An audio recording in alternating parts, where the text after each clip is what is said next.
Chilling tales for dark nights.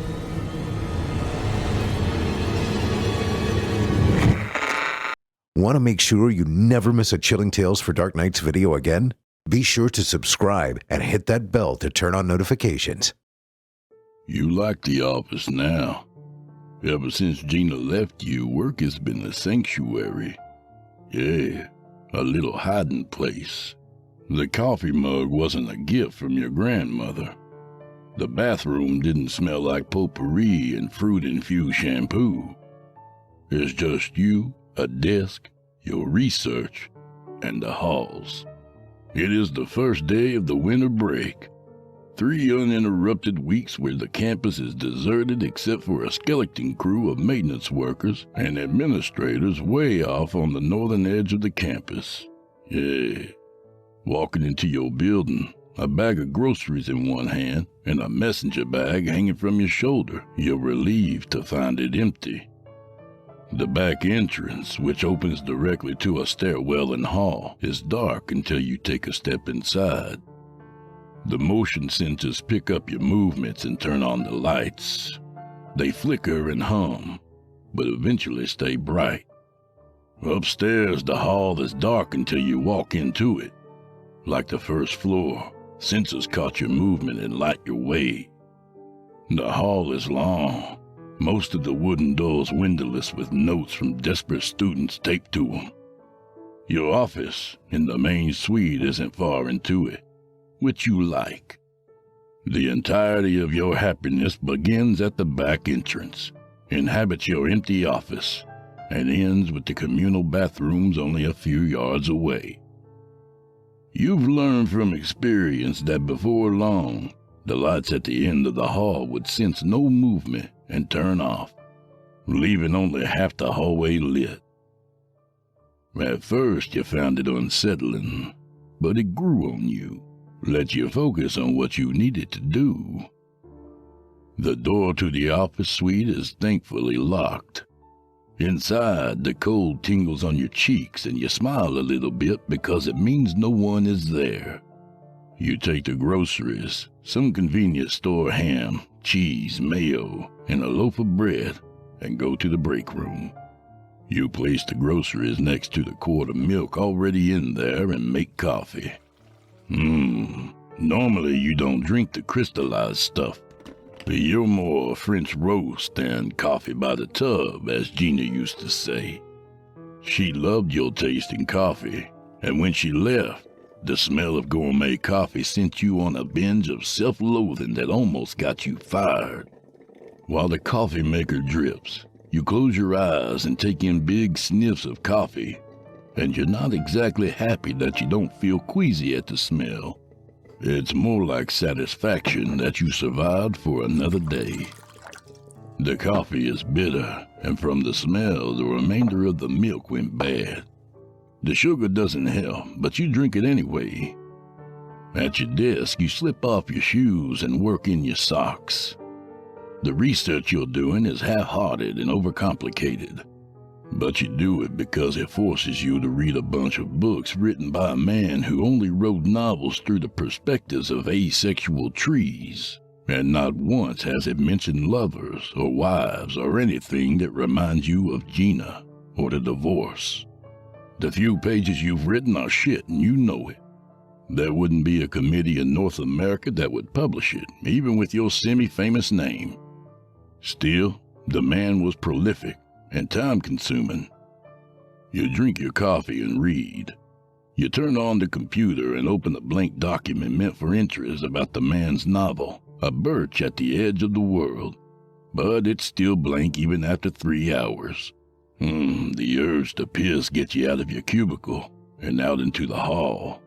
Except for the lights in the front of your suite and the bathroom nearby, the hall's dark once more. Before you cross the hall, you look into the dark until you can somewhat make out the shapes of the doors. For a second, knowing you're alone, you want to scream.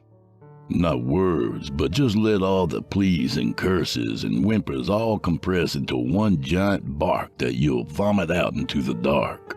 Yeah.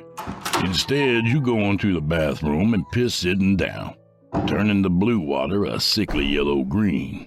You sit there longer than you have to, and the motion-triggered lights turn off after a while. You sigh, pull up your pants, and step out of the stall. The lights come back on, and you're confronted with your own face in the mirror. It makes you wonder where all the years went, and then you remember that Gina took them along with the cat, which you didn't like anyway. You were a young man when you met her, and spent the better part of a decade courting her, and now she was gone.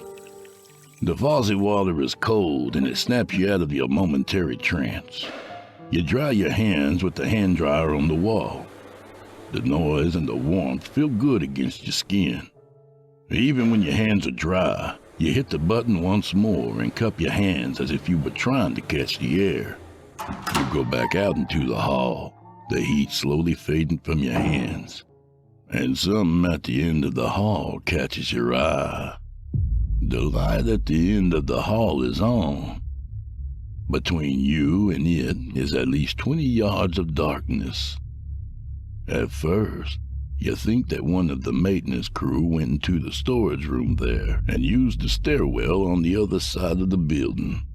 The door to the supply room has no window, so there will be no way to see anyone in there. But you stand there and wait for something to happen. You step back a little and open the bathroom door, putting yourself inside a bit. You figure that catching someone as they walk out of a bathroom is preferable to catching a lone professor standing in the hall waiting for you.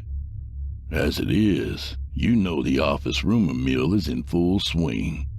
Ever since the months leading to your divorce, you've caught your colleagues whispering that you aren't well, that the stress has made you subpar. You don't realize how long you fixated on the idea of your colleagues, and the light at the end of the hall goes out, resting until it senses some movement. You step out into the hall and let the door ease shut behind you. You wonder what a maintenance worker could be doing in a cramped closet for so long, and so quietly. Usually the radios on their belts clicked and scratched endlessly. The fact that there was no light visible from under the door strikes you as odd and somehow unnerving. Something had to trigger the light, but there would be no real way to trigger it, and only it, without more lights being turned on. Thinking of this makes you feel uneasy. The dark and the door hidden in it. You've seen it before on nights where you stay so late the only one goes around are policemen and the glowing lights of the library, which is open all night. Once on your way to class, you even saw what was inside the closet. A spare pushcart, shelves of toilet paper and cleaners, and a plain cement floor with a drain in the center. You picture those things as though cataloging their commonness will make you feel better. But if anything, it makes you fixate on the drain. In your mind, it grows from the size of a CD to the size of a manhole cover, and then to the size of one of those cartoon bank vaults, with doors that roll open or closed. The holes, too. They get bigger until not only drops of liquid could go through it, but a man. You get closer to the drain in your head, but the dark there is too thick to see through. You peek further and still see nothing but the dark, except you get the sudden feeling that you're not alone in that drain pipe. Yeah, there isn't a sound, not a whisper nor a breath, but you know that something is there. As quickly as you left it, you're back in the hall, standing in the only patch of light. You haven't moved, but your body feels like it's walked a very long way. You decide that all of it, the feeling and fatigue, could be banished with a sandwich. At your office door, you give the dark hall one last look before going and making yourself a plain ham sandwich. You've had so many of them now that they don't taste like nothing anymore. This doesn't bother you. The alternative is ordering from all the places Gina liked. She was a lousy cook, and so are you. Sitting alone in the break room, you eat because your body doesn't want to die. That's all. By the time you get back to your desk, it's past 2, but it's all kinds of meaningless. With the office empty, you'll stay well past 10 and drive home to shower and sleep. Lately, you haven't even turned on the lights when you get there. You navigate by memory. Memory of the way it was before Gina took the love seat and bar stools. Yeah, you shower in the dark until the hot water turns cold. And even then you stay in it so long you tremble all night. At least the office has books, which you've read or authored, and solitaire, which you are terrible at now. Still, after the books make your eyes hurt, and you broke down and cracked the window to smoke, you play solitaire over and over again. The losses mean very little to you. You expect them. And the victories, though seldom, mean more to you than you think they should. In the middle of one such moment, the cards bouncing all over the screen with blasts of confetti and fireworks, you cry. You don't try to reason with it, you just cry. Once you're sufficiently tired, fortified for that long night ahead only by another ham sandwich, you save your work and turn off your computer. You collect your things and go to the door. Handle in hand, you hesitate for a second, thinking about the light at the end of the hall. But you tell yourself it's just a faulty bulb. You open the door and the light is off. This makes you smile. Looking at it as proof that all those weird feelings were nothing but nerves from the divorce. Yeah. All those thoughts of the drain and what was in it were nothing but the aches of a brain under too much stress. You look at the dock and want to laugh at yourself, and you would if you didn't find the whole thing sad. Then something moves within it, or so you think. The sight or thought of it gives you pause, and for a long time, you'll search in the dark for some proof of anything, any explanation. The dark gives you nothing. A part of you fears that. Another tells you to step forward. But the second part sounds like Gina when she was in one of her moods. It's telling you that a real man would step right to it without hesitation. A real man wouldn't even think to be afraid of nothing. It takes you a second, but you do. The first few steps have you in the semi-darkness, but with the next, the automatic lights go on. You illuminate the next 2 segments evenly, not boldly, but without stopping. The end of the hall is becoming clearer, the door frame a little more visible. It unnerves you that you can't see more of it, like the dark around it is made of thicker stuff than what occupied the rest of the hall.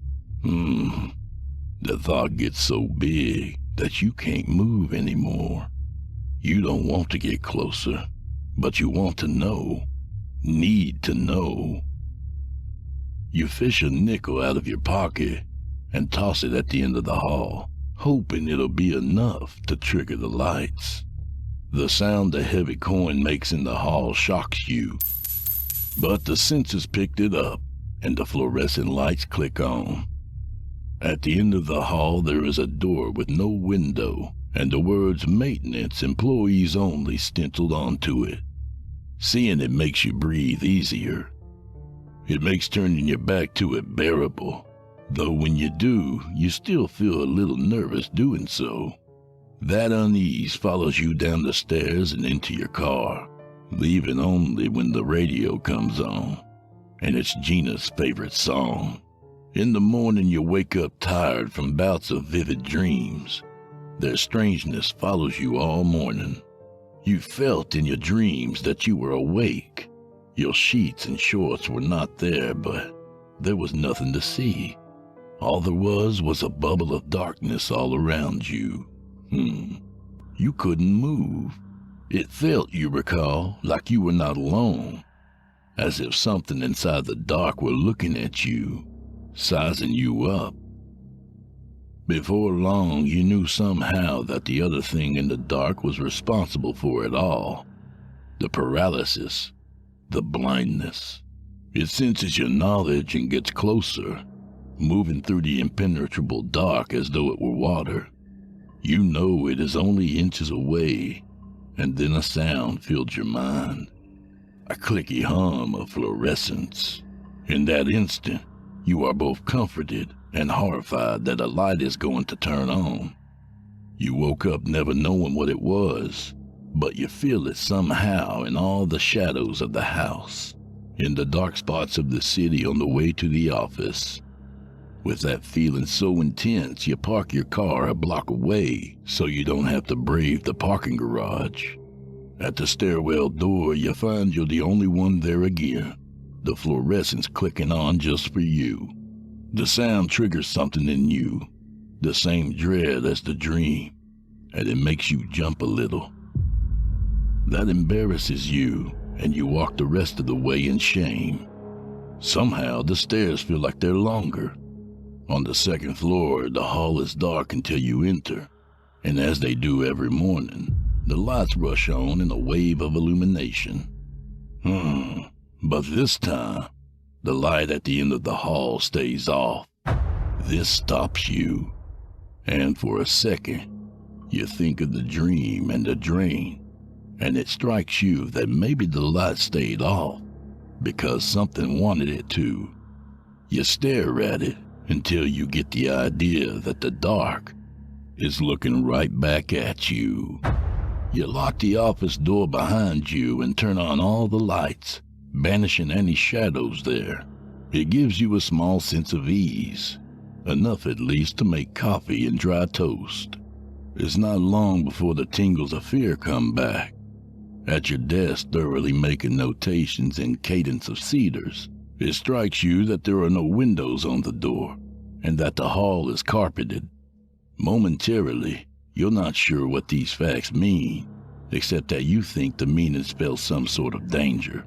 Slowly, you understand that anyone or anything could walk up and down the hall unheard. For all you know, whatever thing hounding you from all the dark places was right outside the door, waiting.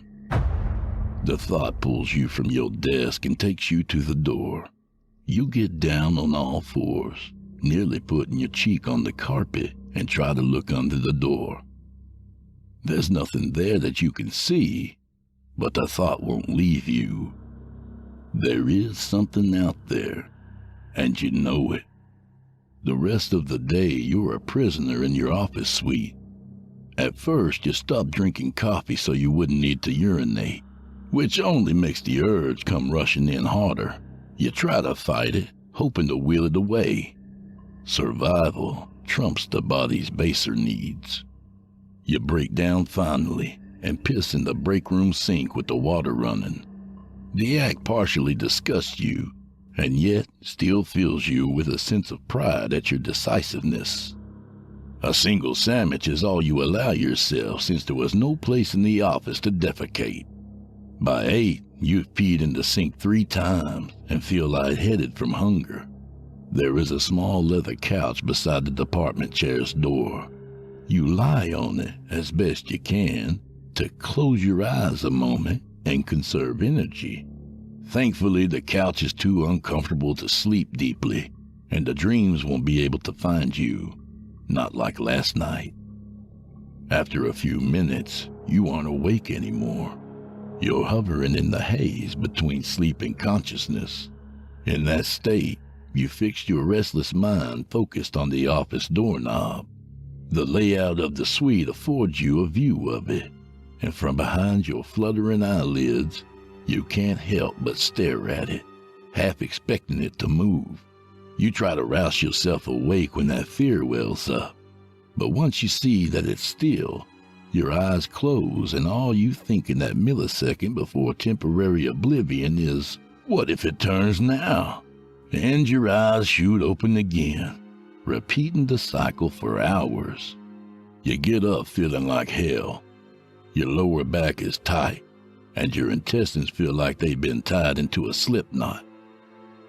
You blink the fog of sleep away and stand, the motion nearly knocking you back on your seat. You walk up to the break room enough to look out the window. It's dark. The lamppost bright. You find the clock and see that it's well past 2 in the morning. Still groggy, the shock of the time makes you want to collect your things and go home. You push the feeling aside and sit down again. There is something outside the door, waiting for you. The thought keeps repeating itself until you get hungry again. You make and eat your sandwich mechanically. You wash it down with tap water. Even in the break room, you stare at the wall as though you can see through it to the office door. You keep your eyes trained that way as you walk out of the break room. By force of habit, you turn off the lights but quickly turn them on again. You don't want the dark anywhere in the suite. It makes you feel better that the dark had been banished from the suite. You don't get far before you think about all the empty offices. Sure, you work in a cubicle, but there are 6 office doors locked and windowless, all of them enriched by the dark. Your mind fills with images of the pregnant dark behind those doors, and wonder about this shadow feeling that's nagged you all day. You consider the idea that the shadow could move through the dark, the same as you would a door, which terrifies you, but explains how it could be everywhere. But a second thought, a worse one, washes over you and leaves you stunned. What if there's more than one shadow, you ask?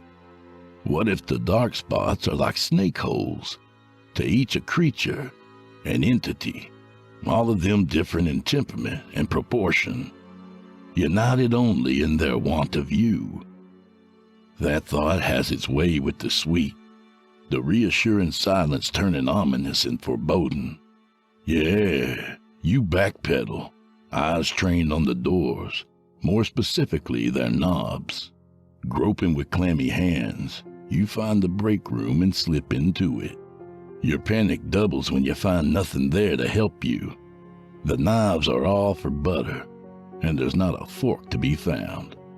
At last, you settle on your director's coffee mug, a big pretentious cup covered in Rembrandt's The Night's Watch in miniature. Satisfied, you grasp the handle and smash it in the sink. The crash reminds you of how silent the building is. Now your fist is clasping only a handle and the sharp remains of the cup. You touch the broken edges with your finger, testing its sharpness. At first, it doesn't satisfy you at all, until you slice your finger open. The pain comes and goes in a flash, and your finger is in your mouth. You walk out into the suite, arm cocked and ready to punch. You see and hear nothing. It fills you with the dread and drenches you in sweat. You keep expecting the doors to open and to unleash whatever shadow is hidden there. The strategy, you think, is to find the door that would open and be there ready. But then you think, perhaps they're all working in concert. That one door will prompt another and another. That if you were to strike at one, 3 more would descend upon you. Slowly, you back away from the main space, inching toward the door. Your eyes move from one door to the next with such haste you feel dizzy. As you touch the doorknob, you clench your fist together around the broken cup and turn around. You know something is out there, waiting. It wants you to come out and meet it. For a long time, you do nothing. You turn the knob, expecting something to rush in at the sound of the turning and unlocking. You open the door fast and punch out with the broken cup. Your eyes are closed, but you still expect to feel an impact, except all you hit is air. Thrown off balance, you open your eyes to regain your feet and see that there's nothing in the hall but you. The quick motion spooked the lights back on, but as before, The last light remained off. The sight nearly drives you back into the office, but something stops you. A voice. Not one around you, but from within. Yeah, it's Gina's voice. A sentence she uttered a few years into her marriage. She'd been talking to her cousin, unaware you were home, and said, "No, he doesn't hit me or treat me bad. It's just, he's a pussy." The memory enrages you. That day, you'd gone back to the front door and opened and closed it loudly. That day, she'd been right. Now she was wrong. Broken cup in hand, you marched down the hall, telling yourself not to look, not to think about all the other doors or all the shadows. You stay focused on the end of the hall and the dark there. The closer you come to it, the more you wait for some shape to materialize, some creature to form. But all there is a plain door that reads maintenance, employees only. Testing it, you put your fist and cup into the dark and find only air, no different than the other end of the hall. You move your arm back and forth slowly. The light flashes on, sending you back a step. All the lights are on, and you are alone. But you don't feel at ease. Not yet. The door is solid, and the dark drain sits inside it. Hands still bleeding, you reach out for the door handle and touch it. The fact that it feels solid and cold does nothing to calm you. Lifting your cup, you grab the knob and find it unlocked. You close your eyes against a rush of images, crude nightmares dancing in your skull, and swing the door open, not knowing what stands there waiting for you and from where it came. You find inside that room that all was as you imagined it to be.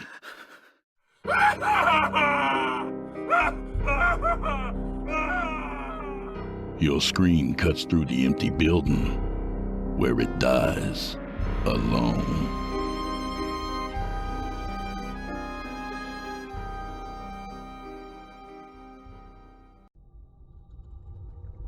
Darren stood at the bow of the boat, staring at the beautiful topless woman that floated and bobbed in the water nearby, her fire-red hair fanning out into the sea around her. She was smiling at him. It was the most gorgeous smile he had ever seen. Big, with full lips a shade of blue-green as opposed to the red or maroon he was used to seeing. What was she doing out here in the middle of the ocean? There was nothing out here. He hadn't even seen any other boats. Not for days. Well, whoever she was wonderful. He knew that much. His eyes soaked up the curves and contours of her face and followed them down to her perfectly tanned arms and the large swollen breasts that floated out before them. Darren would have loved for her to come on board, and he considered inviting her to do just that. He closed his eyes for a second and fantasized about making love to her in his cabin. Those luscious green lips entwined with his own dried-out sun-bleached lips, her tanned body atop his sunburned one. The seemingly endless voyage finally felt worthwhile. The countless days went by no longer mattered and tugged at his sanity. His body twitched. He could almost feel her slender hands upon his flesh. He needed to see her again. Yet when he opened his eyes, she was gone. Nothing was before him but the vast expanse of the never-ending dark blue ocean that had been suffocating him for months. She had seemed so real. Darren blinked and stared at the water. He squinted and strained, but the woman was gone. If she was real and not just a hallucination from too many days in the sun, she had somehow disappeared when he wasn't looking. He shook his head. He had been out on the water too long. He had known that already, but now he was starting to see things, to imagine things, or allow his brain to trick his eyes. After a while, when you've been out here long enough, everything starts to look like a beautiful woman. He imagined himself humping a rock face, and he chuckled cynically. "You're not going crazy," Clark said, walking over to him. He patted Darren's back and then looked over the railing at the empty water. But if you see her again, you do best to act like you didn't anyway. Trust me on that. We don't have that much longer until this is all over, and we don't need the kind of trouble she could bring." Darren shook his head and blinked more. He glanced at the ship's captain. His confusion was evident. "If I'm not going crazy, then where the hell did she go? You may be able to not look at a beautiful woman's naked breasts, but I don't have that skill, Clark. Especially after seeing no one but you for so long. No offense." "Develop that skill," Clark said. "She's not human and she's not alone. I brought you along on this trip to help me, but I've been doing this a long time. I know what's out there. You're going to have to trust me. If you see her again, act like you don't." Darren raised an eyebrow and looked at him quizzically. "I've been out here with you way too long for you to get all cryptic on me now. Speak plainly, Clark. Do you think there are a lot of naked women floating around in the middle of the ocean? She's one of the mirror. Is that plain enough?" There was an intensity in Clark's sun-dried gaze. His bronze skin seemed ready to crack, as if the fire in his eyes was too much for his face to handle. "A mermaid," Darren said, looking back out at the water. Even though the concept was half crazy, somehow he knew it was true. Clark had never given him a reason to distrust him, but it wasn't even that. It was something deeper, something instinctual. Like the answer just made sense out of his experience somehow. "I didn't know mermaids were real. Are they dangerous?" "They're extremely dangerous," Clark told him. "But it's not the female you need to worry about. It's her mate. And if you see her, he's nearby." Eyes still on the water, Darren said, "There are mermaid men?" Clark sighed. "The mer have men and women and unions, just like us. The men are very possessive and jealous, though. They will kill anyone that touches their women or even tries to. You keep looking at her and he'll perceive you as a threat." "Not much different than humans," Darren said with a laugh, finally pulling his eyes away from the water. "You're right about that. Just like us." "It's not a joke, though," Clark said. "They're volatile and plenty capable. What's worse is the women enjoy it. They flirt with sailors, just to anger their mates and see the violence that they are willing to commit in the name of love. It turns them on. It's all a game to them, and not one that I want to play. The stakes are too high. Get me?" "You sound like you know from experience," Darren said. "You faced them before? What happened?" "What do you think happened? Do you hear what I'm telling you? I've lost many crew members to Demir. Please don't add to that list, Darren. Just do what I'm telling you. Don't look and don't engage." Darren nodded. "How come they've never gotten you? How did you get away?" "I didn't do anything badass, if that's what you're thinking. I don't so much as look at them. They might as well be coral to me. It's the only way. Even after they've gutted one of your guys and dragged him into the depths. The sea is a dangerous place, Darren. There are many dangers. You must know them all and not give in to them ever. You don't play their game." "Right," Darren said, turning his eyes back to the water. "I can't believe you had to pretend not to see them after they killed your crew. That couldn't have been easy."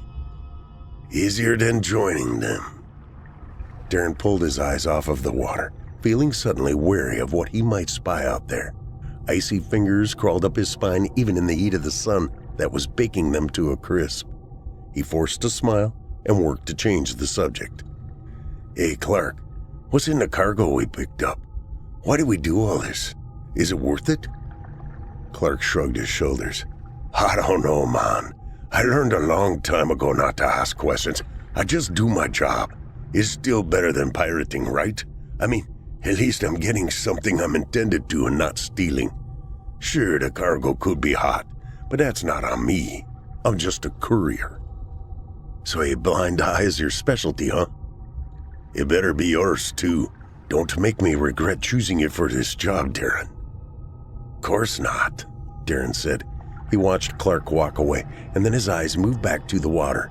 He was searching the surface for shadows underneath. Was she gone? How many were there? His mind took the bait and showed him images of a school of half-human fish lurking under and around their ship, waiting on their moment to strike. He shook off the vision and backed away from the edge. He couldn't seem to get far enough back to feel safe. The waters were pretty calm, but his nerves weren't. He decided to go lay down. For the first time since he had been out here, he was beginning to feel seasick. The following day, Darren saw the woman again, floating, her full naked breasts bouncing on the water's surface like buoys. She looked his way with that enticing smile and batted her big green eyes at him when he looked back at her. Darren looked around for his captain, but he wasn't nearby. He sighed and looked back at the beauty. It was hard to think of something so sensual as dangerous. His eyes left her then and searched the waters nearby for signs of another. He had been told it was the mate he had to fear. He didn't see anyone but the red-headed beauty smiling his way, but that didn't mean that no one else was there. He hadn't forgotten how easily she fell out of sight when she wanted to. "Clark says you're a married woman," he said to her. "That's bad news." It was hard to pull his eyes away from those caramel-colored breasts with their sun-browned nipples and her thick, full lips of green that matched her magnificent eyes. But Darren thought he did see a man's head just above the surface of the water, back behind her. Was this the game? Was the male waiting to see if he was going to play? Darren imagined Clark's men being torn and eviscerated by a snarling merman full of razor-sharp teeth, and it was enough to make his decision. He wasn't willing to take that chance. He wasn't going to play anyone's games. "I don't mess with another guy's girl," he said to her. "Sorry, lady, I'm not interested." Darren turned and walked away. The only way he could get himself not to stare at something that looked that good when he had been on the water so long was not to be where he could see it. The temptation was more than he was capable of resisting. He thought even Clark was going to start looking good if they didn't get home pretty soon, and he definitely didn't swing that way. A drunk night with a close friend had proved that to him long ago. Even after she was out of sight, her image still bounced around behind his eyes. There was no denying her beauty. It was hard to get her out of his head. Clark said she was dangerous, though, and Darren believed him. No one knew the sea like Clark did. Darren tried to focus on the mer that he couldn't see, but could see him. Suddenly, he didn't like having his back to the water. He felt vulnerable, unguarded, afraid. He swung around and found his red-headed temptress was gone, the water bobbing along, swaying back and forth to its natural rhythm. Games, he thought. Clark's right. It's all games. The hair stood up on his arms and he wished this trip were over. He felt an overwhelming need to get home and be done with this. The pay was good, but he had had enough of the sea for a while. He longed for his small apartment loft, far from any sign of water outside of the small sink and the shower stall. He felt eyes on him, even though he seemed to be alone, and it didn't sit well with him. He felt uncomfortable with whatever was happening out here. His skin crawled like it was alive and wanting to leave without him. Someone was behind him. He could feel it. He spun around and found Clark there. The captain of the ship extended his arm. He was holding a pot. "Thought y'all might be hungry. Y'all right? You didn't see her again, did you?" "No," Darren lied to avoid the lecture. "I'm just not feeling well. Maybe it's because I'm hungry, in which case, thank you for saving me." Clark shook his head and laughed, turning around. Darren followed him to the tables on the lower deck, but not without pausing at the top of the stairs and looking out at the water. He thought he saw a man in the distance, just his face, breaking the surface of the water and staring in his direction with hard green eyes. But he blinked, and it was gone. He hoped to God it was his imagination. Whatever it was enough to get him to hurry down those stairs. 2 days later, Darren thought he saw the woman bobbing along behind the boat. He took Clark's advice and didn't so much as look at her. How was she still there with how long they had been sailing? He thought it was because they were passing through the Mer's territory, but now it seemed like the sea people had come with them. He went to find Clark. "I think that mermaid followed us," he said when he did. Clark met his eyes and nodded. "Of course they did. This is all part of the game. They'll follow us across the entire ocean if they're bored enough. Just pay them no mind, and eventually They'll find someone more interesting and break away. Then they'll be someone else's problem. You think they ever get snared in fishing nets? Darren asked. If they did, we wouldn't know, Clark told him, because everyone on that boat would be killed and they would be cut loose. He turned and walked away on that note, and a chill danced its way over Darren's spine. The next day, Darren was staring at the stars. It was a literal light in the dark. He needed it. He was homesick and over it, but Clark said it would only be a few more days before they made it back. He wished a woman was waiting for him back home. She didn't have to look like the woman in the water. It just would have been nice to know that someone was at home waiting on him, anxious for him to get back. He had never married, though. It wasn't for lack of trying. It just seemed like it wasn't in the cards for him. His apartment was empty. There was no one waiting, no one that would even know if he never made it home. Darren noticed the mermaid then, smiling at him from the water beside the boat. It was like she could read his thoughts or feelings. She knew when he was vulnerable. She showed herself when he needed to see her. She was feeding off of his loneliness, and that pissed him off. He knew it was a manipulation, part of the game, and why it worked. It made him so angry. How dare she? It was just cruel, and to do it with her husband waiting in the wings, hungry for blood. It was just so messed up. He looked at her and she gave him a little wave to go with the charming smile she always wore. Her free hand ran over her wet breasts, more flirting. I don't want you. I don't like you. Shoo, scram, Darren yelled at her. I'm tired of this crap. Why do you keep following us? Why do you keep tormenting me? Go away. He threw the cup he was drinking from at her. She easily avoided it and waved her finger at him as if she were saying shame to a naughty child. Darren growled and stormed away, done with her, husband or no husband. The boat jerked hard and he lost his footing, slipping to the deck and landing hard on his knee. They had stopped moving completely. Suddenly Clark was standing before him. What did you do? What the hell did you do? Darren shook his head. Did what you said to do. I told the mermaid to get lost. I don't like being toyed with. Clark stared angrily at him, his lip curled in a snarl. I said to ignore them, not disrespect them. Now you've pissed them off. You played into her game. Now there's a good chance that we're both going to die, so thank you very much for that. Darren's eyes went wide. I was just trying to get her to leave me alone. I didn't mean... It's too late for that, Clark said. Get your gun and be ready to use it. He'll be coming. When the other man ran off to follow that instruction, he pulled a pistol from his belt and held it out before him. He was trying to keep his hand from trembling with the nerves that ran through him like electricity. He stood away from the edges of the boat, but kept his eyes on them. He knew he was coming. It was just a matter of when and from where. He had known they would put their hope in swaying Darren, which would keep them off the ship. He was banking on it. Now they were desperate, drawn to violence. He had seen it before, and it always ended badly. When Darren got back, he was nervously clutching his gun. What do we do now?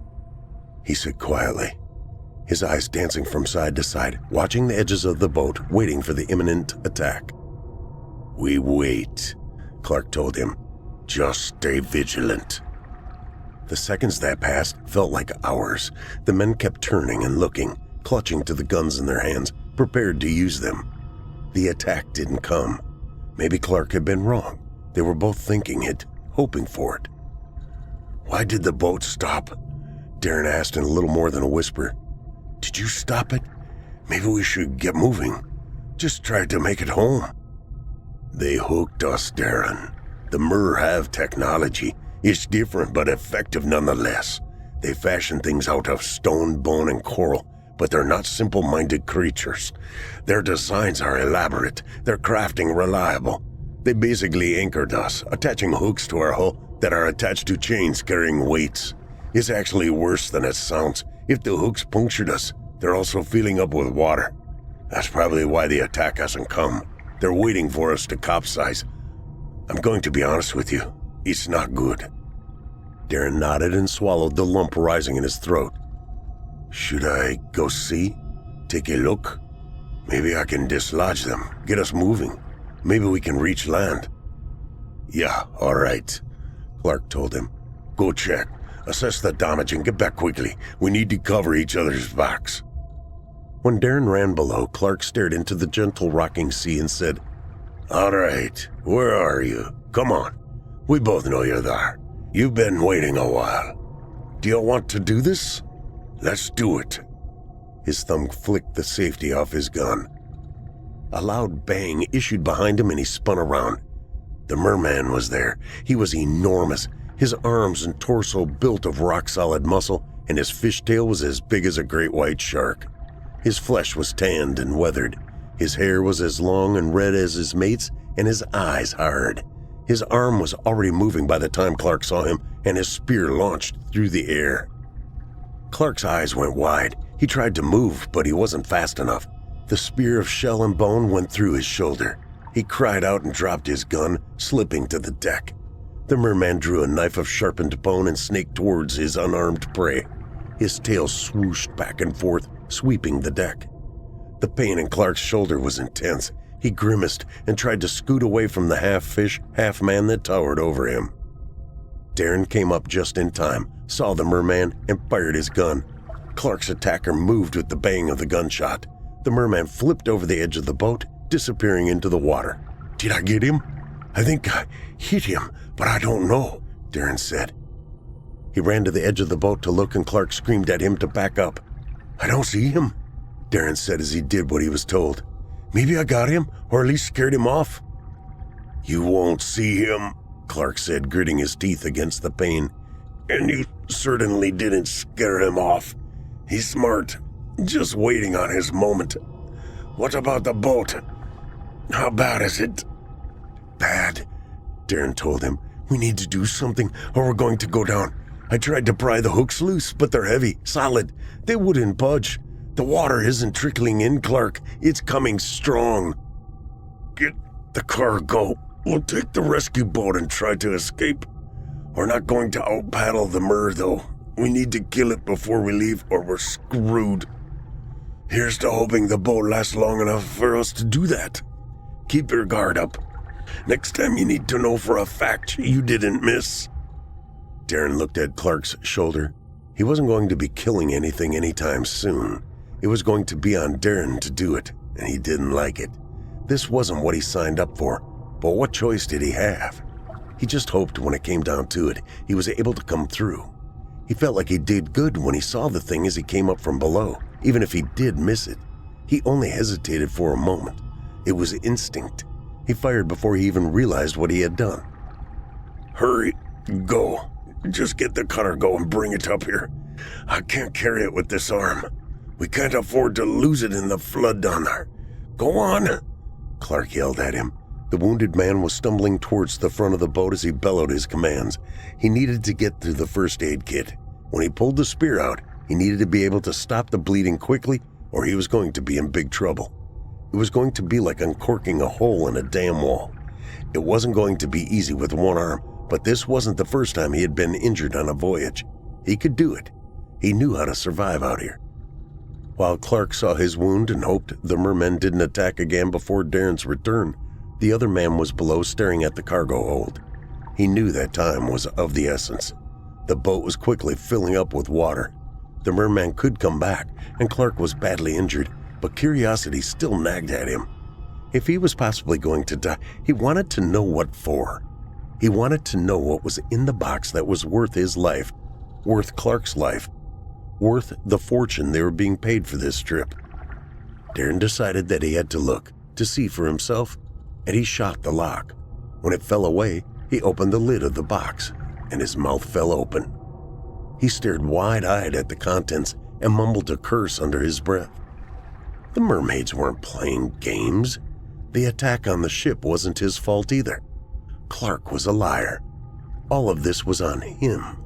He was the one playing games. Darren reached into the box and took out the baby. It was still alive, but it didn't look good, its tail barely moving.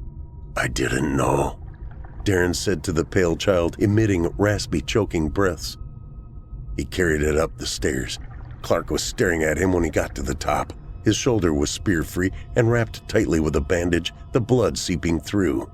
The spear was in his other hand, a weapon he could still use if he needed to, and by the looks of it, he planned on doing just that. "Put it back in the box," he said. "Don't think I won't kill you. I won't have to work ever again if I get home with that. They're paying me millions for it, and that money is equally yours. We just have to kill the dad and make it back. We can still do this together."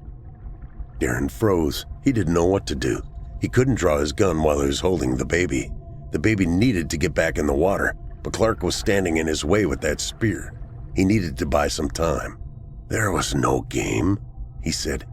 "They were following us because you took their child. A child, for God's sake. How could you?" "Put it back in the box." "He's dying. He needs water." "It doesn't need to be alive for us to get the money, Darren. You can be a millionaire. Be smart about this. Put it back in the box." There was a loud thump behind Clark. He whirled around with the spear raised to face the blood-wielding merman. When he did, Darren kicked him in the back and he stumbled. It was enough. The merman sidestepped the spear and drove the bone blade up under his sternum. Clark gasped. Blood ran from his mouth as well as his wound, and he collapsed to the deck, his eyes staring but not seeing. Darren stepped forward and held the baby out. The man took the child and stared into his eyes. "I'm so sorry," Darren said. "I didn't know. I swear I didn't know." A moment passed. Then the merman broke the intense eye contact and nodded. He and his baby dove into the water. The woman was bobbing nearby, waiting for them. She took her baby from her mate and cried out. She sounded like a dolphin, Darren thought. He lowered the small rescue boat and climbed into it. He pushed away from the sinking ship, and the mer let him pass. He hoped in his heart that the baby survived. If it should pass, he had a feeling they would come for him, make him pay for their loss, and he couldn't say he would blame them. Whether he knew it or not, he was an accomplice. As he paddled away, he said a silent prayer for the mer baby and for himself. He could feel their eyes on him, boring into his back, watching him go. But he also knew, if he turned around to look, he would see nothing.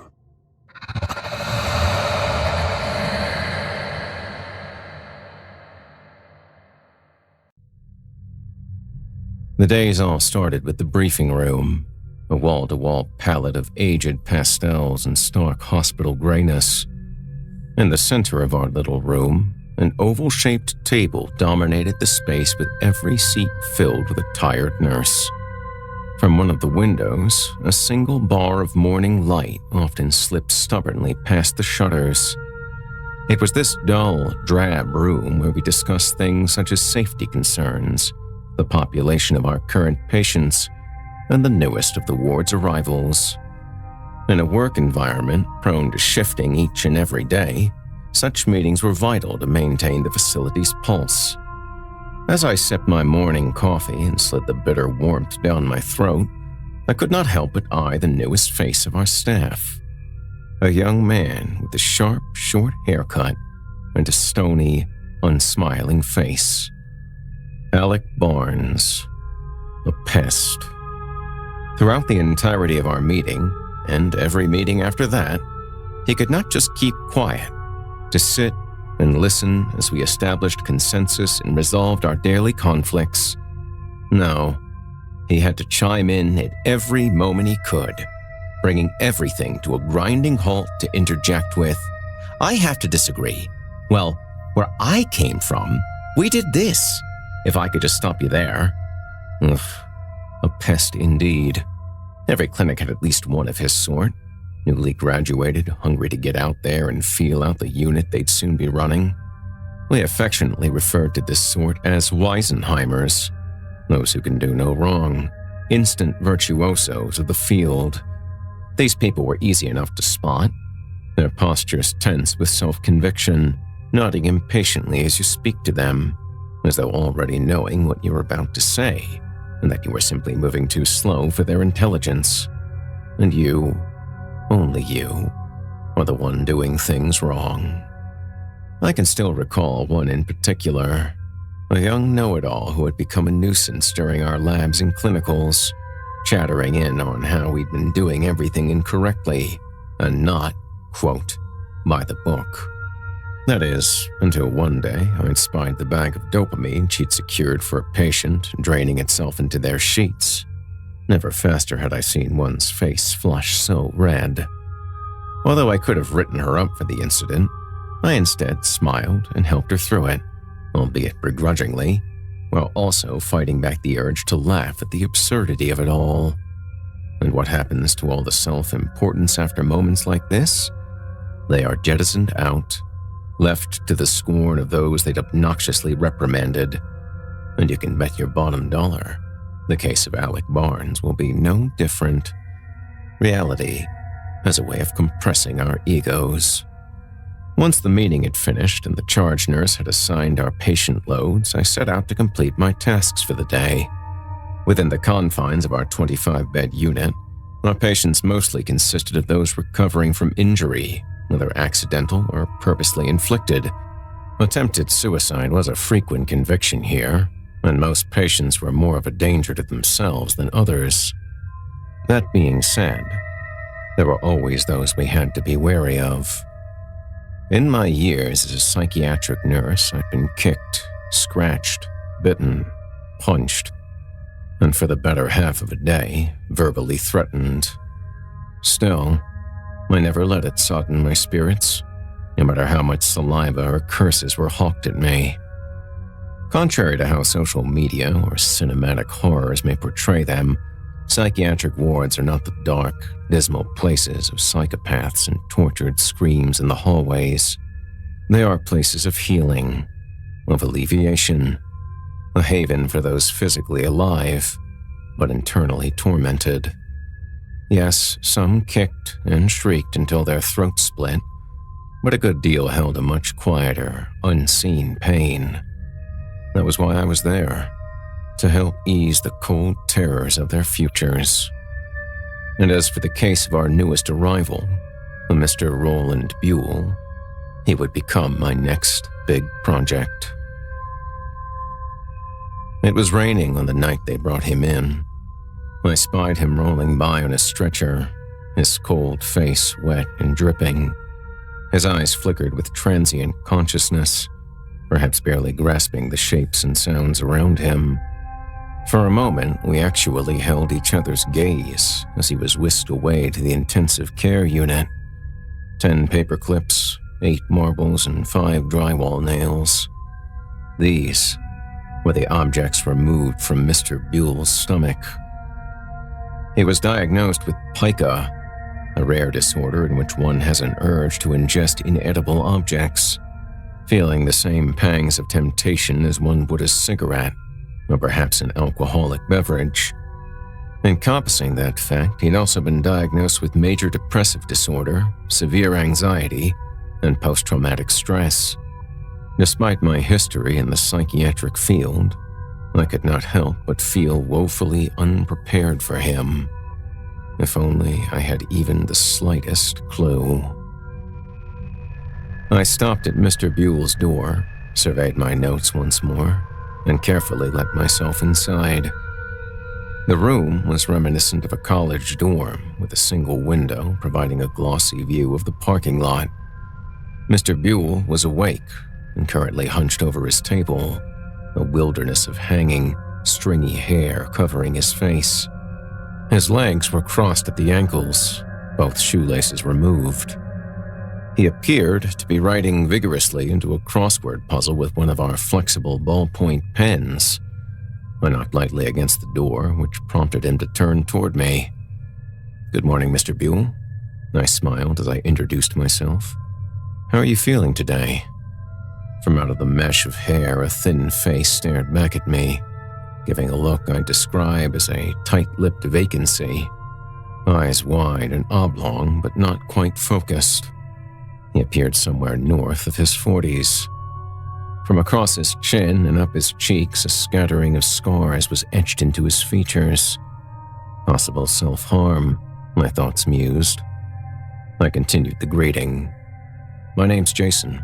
I'm one of the registered nurses here to ensure everything is all right and that your time with us is a good one. Is there anything I can help you with?" His eyes held tired water between them, inspecting me up and down, trying to get a read on me as I was him. His mouth then pulled into a small grin, which rumpled the scratch marks. "You have piano fingers." "I'm sorry?" I asked, not expecting such a statement. He lifted his hands and flexed his fingers. "Piano fingers. Father had them too.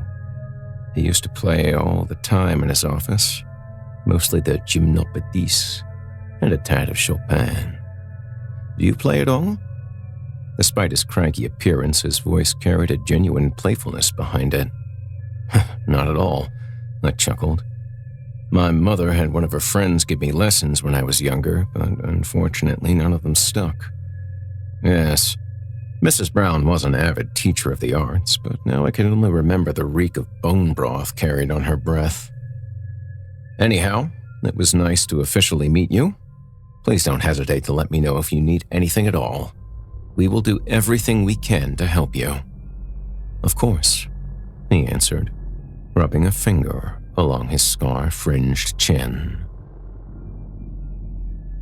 It was not long before we realized the true extent that Mr. Buell needed to be monitored. From the television room, he'd plucked out the power button, as well as both volume buttons from the remote, and swallowed their small plastic bodies. From his bathroom, he twisted the cap off one of the soap dispensers and negotiated it down his throat. And before we could catch it, he'd already swallowed the FlexiPen we'd given him for his crosswords. As arrangements were made to have his stomach pumped once again, we mulled over different treatment options for his condition. In most cases, pica was caused by an iron deficiency in the body, leaving it craving to replenish itself with something to make up for the lacking minerals. Therefore, we prescribed him an iron supplement.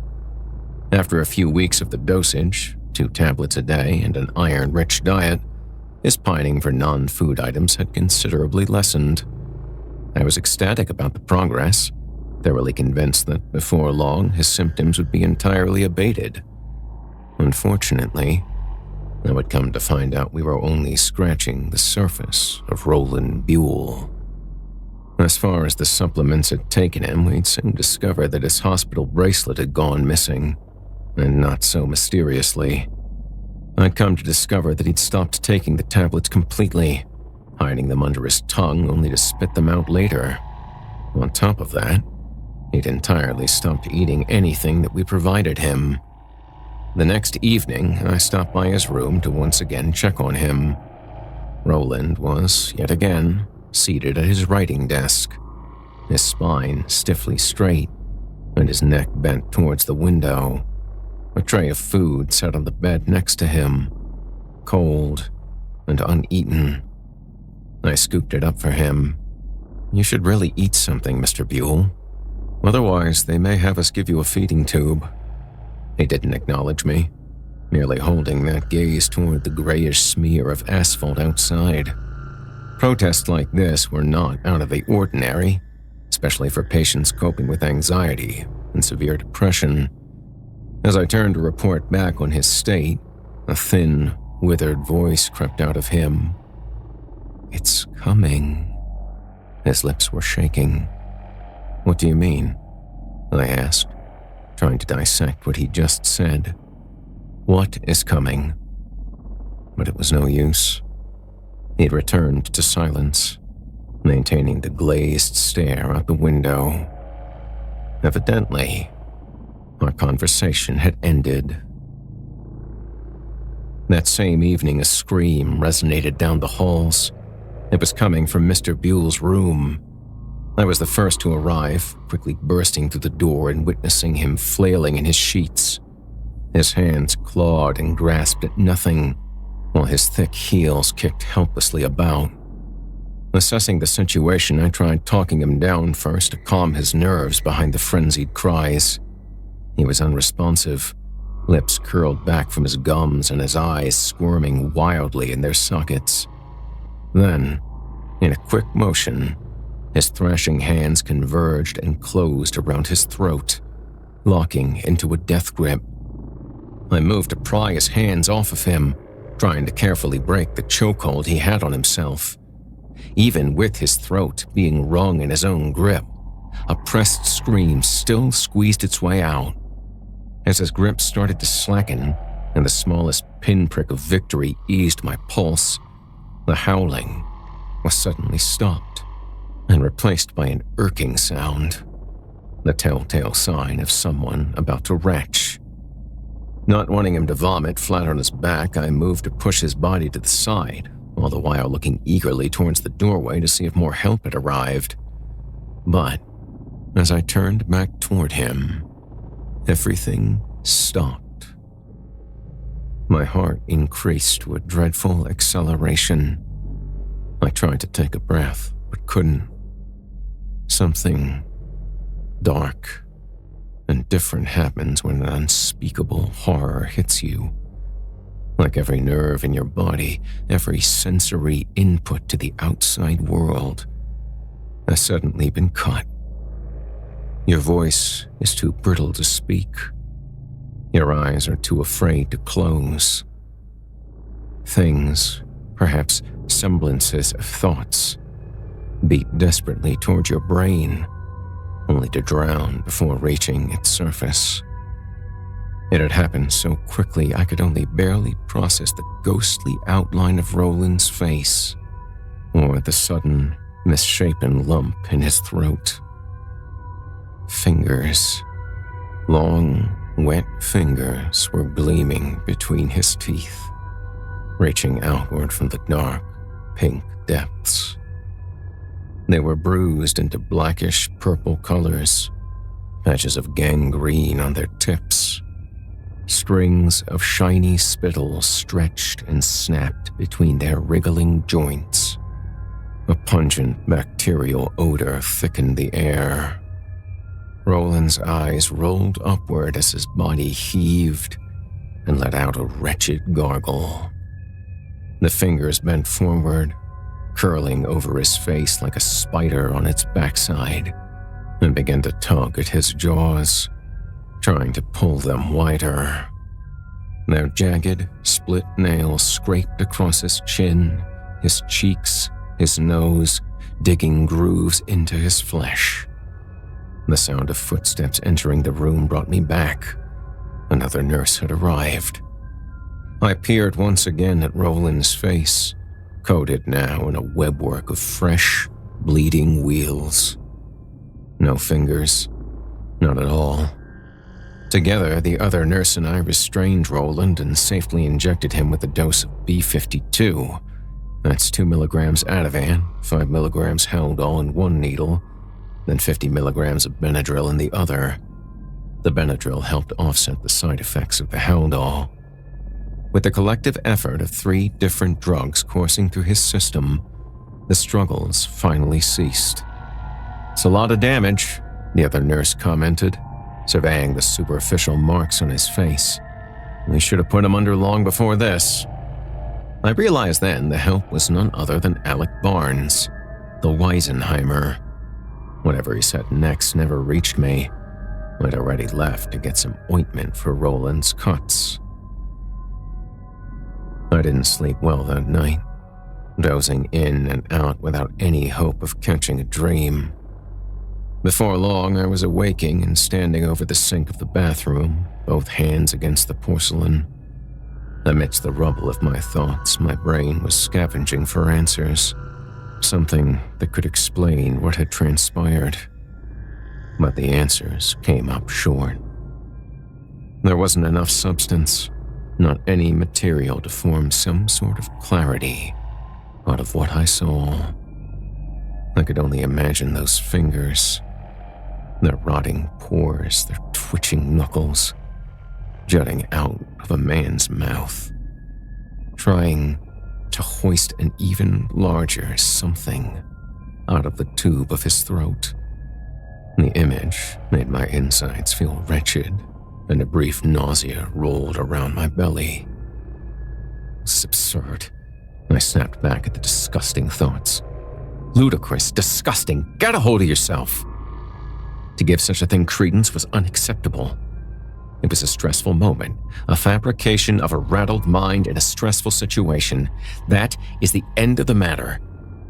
No further discussion required. I gargled some mouthwash, clapped both hands against my cheeks, and returned to bed, repeating the same determined tempo. But when I did finally fall asleep, there was no protecting my dreams. I was back there again, standing in Roland's room while his blurry shape screamed and writhed in the sheets. I tried to restrain him before he could harm himself, only to have my arms reel back on their own and grasp my throat instead. The last wisps of breath pulled out of me. In the pit of my gullet, something begins to move, clawing its way upward. I lurched forward, squeezing my eyes open and closed rapidly, trying desperately to wake myself up. But it's no use. I can only retch desperately as my head flops back and the thing inside my throat forces its arrival. My eye finds the wall, just as my shadow spouts a new bouquet of spidery horrors. The next time I saw Roland in person, it was during his supervised access to the outdoor patio, converted from the fourth-floor rooftop of our hospital. It was to give patients an airy reprieve outside the ward. Flower pots hung from the fence that enclosed the space, along with a wall painted into a mural and a few basketball hoops. Mr. Buell was adamant that I was the one to supervise him that day. Tellingly, the new scratches etched into his face had healed, breaking off into faded, fractal patterns. He took a seat at one of the diamond blue benches and sucked in a deep breath of air. Rain's on its way. You can smell it. Hopefully not before my drive home, I sighed, catching a whiff of it myself, that freshness, just before the storm. He hummed passively, and after a short pause between us, popped the sudden question. You saw it, didn't you? The question sent a jolt up my spine and, if only for a moment, flashed over my face. He took notice of this, the liveliness in his voice kicking up an octave. You did, didn't you? What are you referring to? I asked, rolling my shoulders back. He leaned against the thermoplastic backrest of the bench. You're scared to admit it. I get it, I do. But neither of us can be so lucky to deny it. My eyes wandered the patio, looking rather self-consciously for anyone else around. We were alone. You're going to have to be more specific for me. I'm not quite following you. His tired, watery eyes focused on me. I had to wait for you to see them before I could say anything. Otherwise, you'd never believe me. I know you wouldn't. Then his split lips curled into a smile. But if you don't listen now, you won't know what you saw, and you'll always be left to wonder. I didn't answer, but perhaps it was the absorbed look in my face that had cued for him to continue. It started with ice, he said, pausing as if to mull over that fact. I loved the texture of it, the feeling of crunching it between my teeth in tiny, crackling bits. It was one of the few things that could quell my anxiety, and when that wasn't enough, I turned to chewing on paint chips and sucking on coins for a good while. I was a very anxious boy, you see. A gust of wind whistled through the fence and bobbed the hanging flowers. His tongue lapped between his lips. I grew up in a wealthy home with wealthy parents. One of them as sweet as can be, while the other was emotionally aloof. Can you guess which one father was? he asked with a grin. The stereotypical provider who considered the financial support to our family enough of a bond between us. Naturally, we weren't very close, and as my tendencies intensified, he and Mother were thoroughly convinced it was merely a phase. Don't ask me why it wasn't, I couldn't tell you. All I knew was that my cravings for the indigestible only grew worse as I got older. I stayed silent and listened, not daring to say anything else to throw him off point. Although it wasn't my task to ask him questions and jot them down in a notebook, I still felt responsibility to understand him. He'd finally opened up, no longer disappearing behind that flat stare out the window. Answers were best found during the low tide, after all. Surprisingly enough, I wasn't the only one with compulsions in our household. Roland chuckled. Father was a collector. Not for coins or old dusty vinyl. He dabbled in other things. A canteen once slung over the shoulder of a dead soldier. A worn noose used to break necks in the 19th century. Even an ancient skull with half its dome cleaved by some horrible means of torture. These were things that interested him, much to my mother's dismay. Little pieces of the dark he enjoyed finding. I'm not even sure where he got his antique piano, but I know that every so often I would hear the same 2 keys get struck in the middle of the night. So one day, while he and Mother were away on a business trip, I'd snuck into his studio to look at the private collection myself. One of them caught my eye. A piece of jewelry that once belonged to a dead woman, said to have cursed her with an early death. I felt drawn to it. Like an impulse, it compelled me to believe that somehow it was mine, that it belonged to me. So I swallowed it. A look of horror crossed him. I was petrified that night, absolutely horrified that he'd come back to find the ring missing out of his collection. Then the following night it passed through me. I fished it out of my waist, cleaned it intensely, and returned it back to the collection unharmed. My father was none the wiser. Soon enough, I did it again, this time with the bone of a black cat used in a witch's hex. It had started to feel like a game, but soon became more of a ritual between us. He'd bring something home.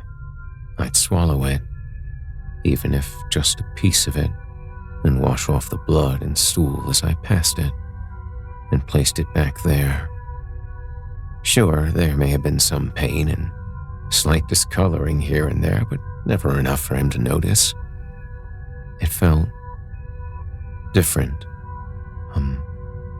celestial even. Father and I finally found something in common. We both had a liking for objects. His face then fell, becoming ghostly stoic, as his voice lost its shape. When it came time for me to move out and on with my life, I had to put an end to our little game. He never did find out what I'd been doing to his collection, and I wouldn't have had it any other way. I'd managed, or so I thought, to wean myself off of them. But as time passed, I began to have strange thoughts about all of those cursed, haunted things, like how they had felt suddenly different in my hands after I passed them, almost like the energy they once held was no longer there, like it had been left behind somewhere inside me. And what if all that energy, of whatever it was they had, was then left to brew and ferment over the years, until it gestated into something else. He rubbed a pale hand over his chest. Something that finally wants out. As his voice finally trailed off into silence, I spoke up. What do you mean by wants out, exactly? The glaze over his eyes had returned. I'd like to go back inside now, please. That was the last and longest conversation we'd ever have together, and he was done sharing that day. I tried to stray my thoughts away from what he told me. It was just too much to digest. I didn't feel like myself in the ward anymore, like the weight there had become too crushing, like something were about to crest over the rise, and all I could do was brace for an impact that I couldn't see. What happened next occurred on a late Sunday evening, 3 days after Roland Buell's unshakable silence. I was making my usual rounds in the ward and stopped by to drop in and check on him. I knocked 3 times, opened his door, and stepped routinely inside. Roland was not in his bed or stationed at his usual spot at the writing desk. The door to his bathroom was inched slightly open, the sound of a running sink coming from inside. "Hey, Mr. Buell, just here to check on you. Is everything all right?" I called. There was no answer. "Mr. Buell, are you all right?" Still nothing, only the steady drawl of running water. Without warning, the bathroom door swung open, rebounding off the rubber stop and then rebounding again off Roland Buell's body. He had blundered out backwards on his heels, both hands locked around his neck. His face was flushed into a darkish plum color. Heaps of foam dribbled out of his mouth, rolling over his lips, which had gone blue. Tears streamed out of his eyes, which bulged from their sockets. A single sound emerged from him, the gargled note of air trapped in his throat. Choking, my thought screamed. "He's choking!" I grabbed at him, spinning his body around as both of my arms locked around his waist. Never in my life had I performed the Heimlich, but in that moment, it was do or die. I pressed hard into his abdomen with a quick upward thrust, practically lifting him off his feet. His body jerked back, but there was no luck dislodging whatever was inside his throat. The door opened. Someone else had heard the commotion. I looked feverishly toward them while administering another ineffective thrust. The other person was none other than Alec Barnes. Even amid a panic, I despised his presence there greatly. "What's wrong? What's happening?" he asked, which only infuriated me. "Choking!" I snapped, yanking Mr. Buell back yet again. Hot blood coursed through my arms. I forced down a swallow, trying to wet my dry mouth. But in that same instant, with both my arms fastened around him, I had felt something peculiar. A sudden shift of his insides, an almost tumbling motion, far too pronounced to ignore. The Weisenheimer stepped back into my peripheral. "Let me do it! I've got it!" I hissed at him, hoisting Mr. Buell's body upward again, harder than I ever thought I could. His chest heaved as more strained gasps came out of him. Bits of his spittle slopped over my arms. He then lurched forward in my grasp. It felt as though his insides had all decompressed at once, like an airtight container being popped off. Somewhere in my consciousness, for whatever reason in the world, I imagined a man being blown out of an ejection seat, or a tube-like anemone unlatching itself from a rocky surface. His throat opened.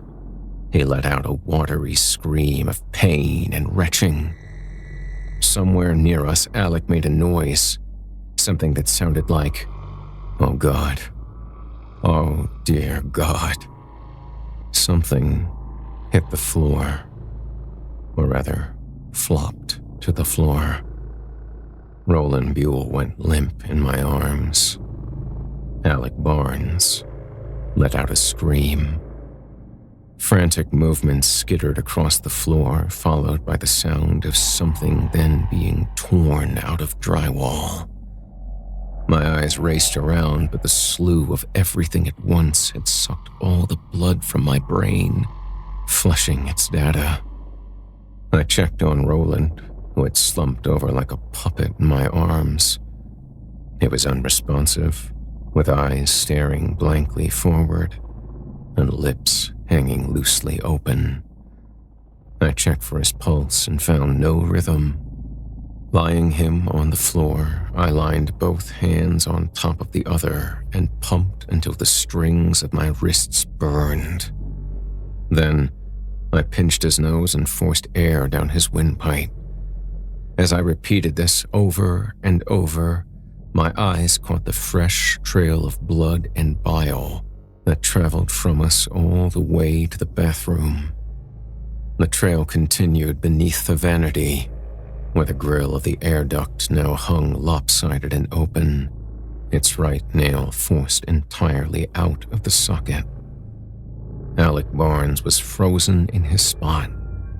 The shock that distorted his face was almost too vivid to be real, and even as more staff arrived, he still remained there, stricken with horror. Roland Buell was pronounced dead by our medical examiner.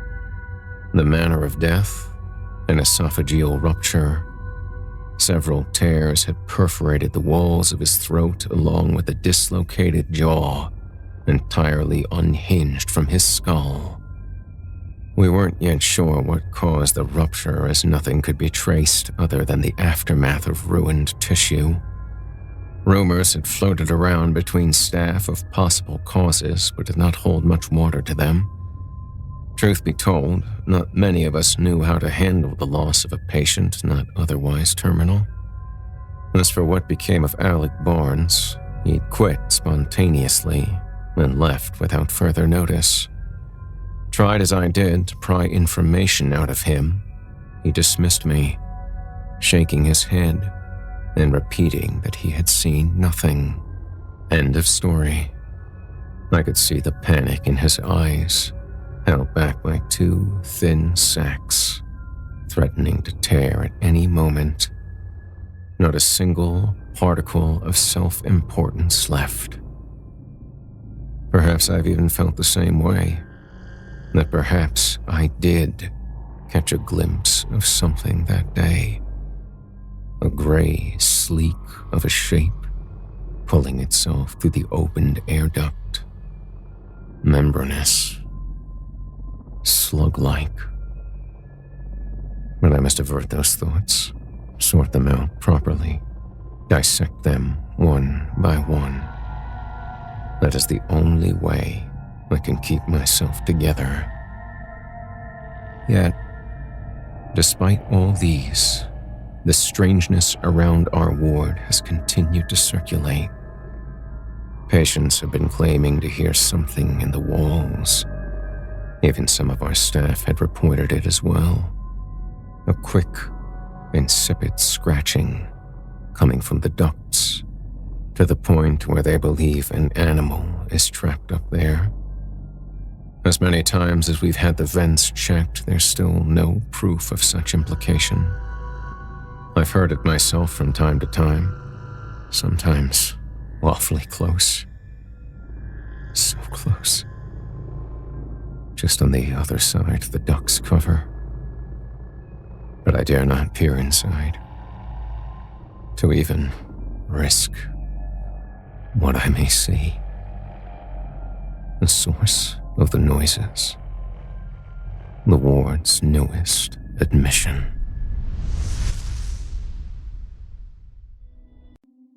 Gabriel Larson walked up to Colby Pittman on the playground at recess and kicked him square in the nuts. The heavy-set, bug-eyed redhead crumpled to the ground. Then Gabriel kicked him in the stomach with the force of a raging bull. Nobody stopped him. Everyone just sort of watched. Everyone except one of the supervisors. She had old lady hands and bat-wing arms, but she was strong.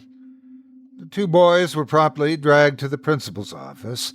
Mr. Ford's thick beard couldn't hide the fact that he was frowning. He looked at them over the top of his thick-rimmed glasses and waited for some kind of explanation. "Well, Mr. Larson," he pushed. Gabriel dropped the note on Mr. Ford's desk. "It says it's from my sister, but it's his handwriting." Mr. Ford heaved a sigh at the note and read it aloud, stumbling over the horrible penmanship. "Dear Gabriel, my big brother, I am in hell. It's very hot here. It hurts so much. I must have been a very bad little slut to end up in hell. You'll be here soon, too, and you'll deserve it. Love, your dead retarded sister, Healy Larson." Mr. Ford pinched the bridge of his eyebrows. "And you surmise that this was written by Mr. Pittman here?" "My sister never talked that stupid," Gabriel said. He felt an unusual mixture of laughter, anger, and grief whirling up into his head and pushing forth tears. "You can't prove it," Colby said. "I really shouldn't say this, but I've seen Mr. Pittman's handwriting enough to know that this probably is his. But that doesn't justify what you've done to him today. He has bruised ribs. That's what he gets for making fun of my sister." He held up a hand before continuing. "Yes, his behavior was abhorrent, but so was yours, Mr. Larson." "Yeah? Well, at least he gets to live. My sister doesn't." Mr. Ford regarded the youth like he was unsure if he should reprimand him or apologize.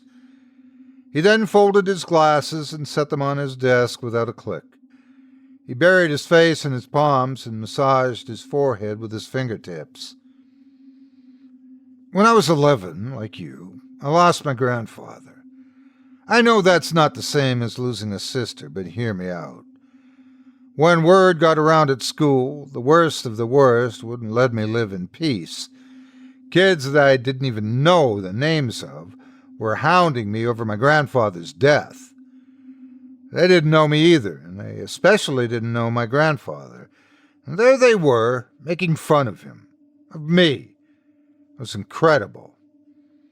Those kids didn't end up being the criminals and thugs I thought they would. They just went on to join the rank-and-file adults that are running the world. I don't mean to make light of your feelings, but the simple truth is that people are horrible from the moment they're born, and they don't get any better. If you go around kicking in the ribs of everyone that demonstrates how horrible they are, then you'll have a fight on your hands every 10 minutes. So are you going to do anything about him or not?" Gabriel said evenly. Mr. Ford threw Colby a look. "I'll talk to him. I advise you to stay away from him." Gabriel left the principal's office feeling the same way he always had, empty-handed and disappointed. It made the weight of his sister's memory heavier. Gabriel, she'd say in that annoying, raspy little voice of hers. The kid just couldn't take a hint that she was pesky as hell. All that annoyance he had felt turned to guilt when he couldn't spend another second with her. He'd never hear that little voice again. It wasn't certain that she was dead, but when a child has been missing for so many months, and there's no sighting, no word, no evidence of her anywhere, what were they supposed to think? She was just gone. That night he lay in bed, staring up into the darkness, thinking of her. She was never absent, just present in degrees. Gabriel, her voice ricocheted inside his skull. And then he heard her voice right next to his ear. His body reacted with a violent jerk. His eyes flew open. He heard little footsteps pad across his bedroom floor and out the door. He chased the sound. He'd know it anywhere. The sound of Haley's bare feet smacking the wood floor. It just had to be her. "Healy!" he cried out. The footsteps wouldn't relent. The front door opened and shut half a second before he'd reached it. He yanked it open and flew out into the cool November night, shouting at that point, "Healy! Healy!" He heard lights flick on upstairs. Mom and Dad came down to check on him. They were caught off guard by their son's wild eyes and his conviction that he had just been visited by their missing child. But their confusion and surprise spiraled down into annoyance. They urged him back to bed, as if all the traumatic memories would lay down and go to sleep with him.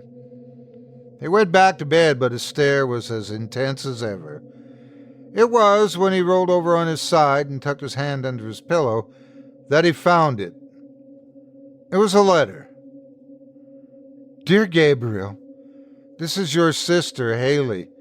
Please come pick me up at the corn maze we were at when I bumped my head, remember? I love you very much, and we don't have much time. Please, hurry. Love, Healy." Enclosed was a hand-drawn map that was done in crayon on lined notebook paper. He knew which corn maze she was talking about. They hadn't been there for nearly 2 years. It was just down the country road from where they'd lived. Their house sat on the edge of town.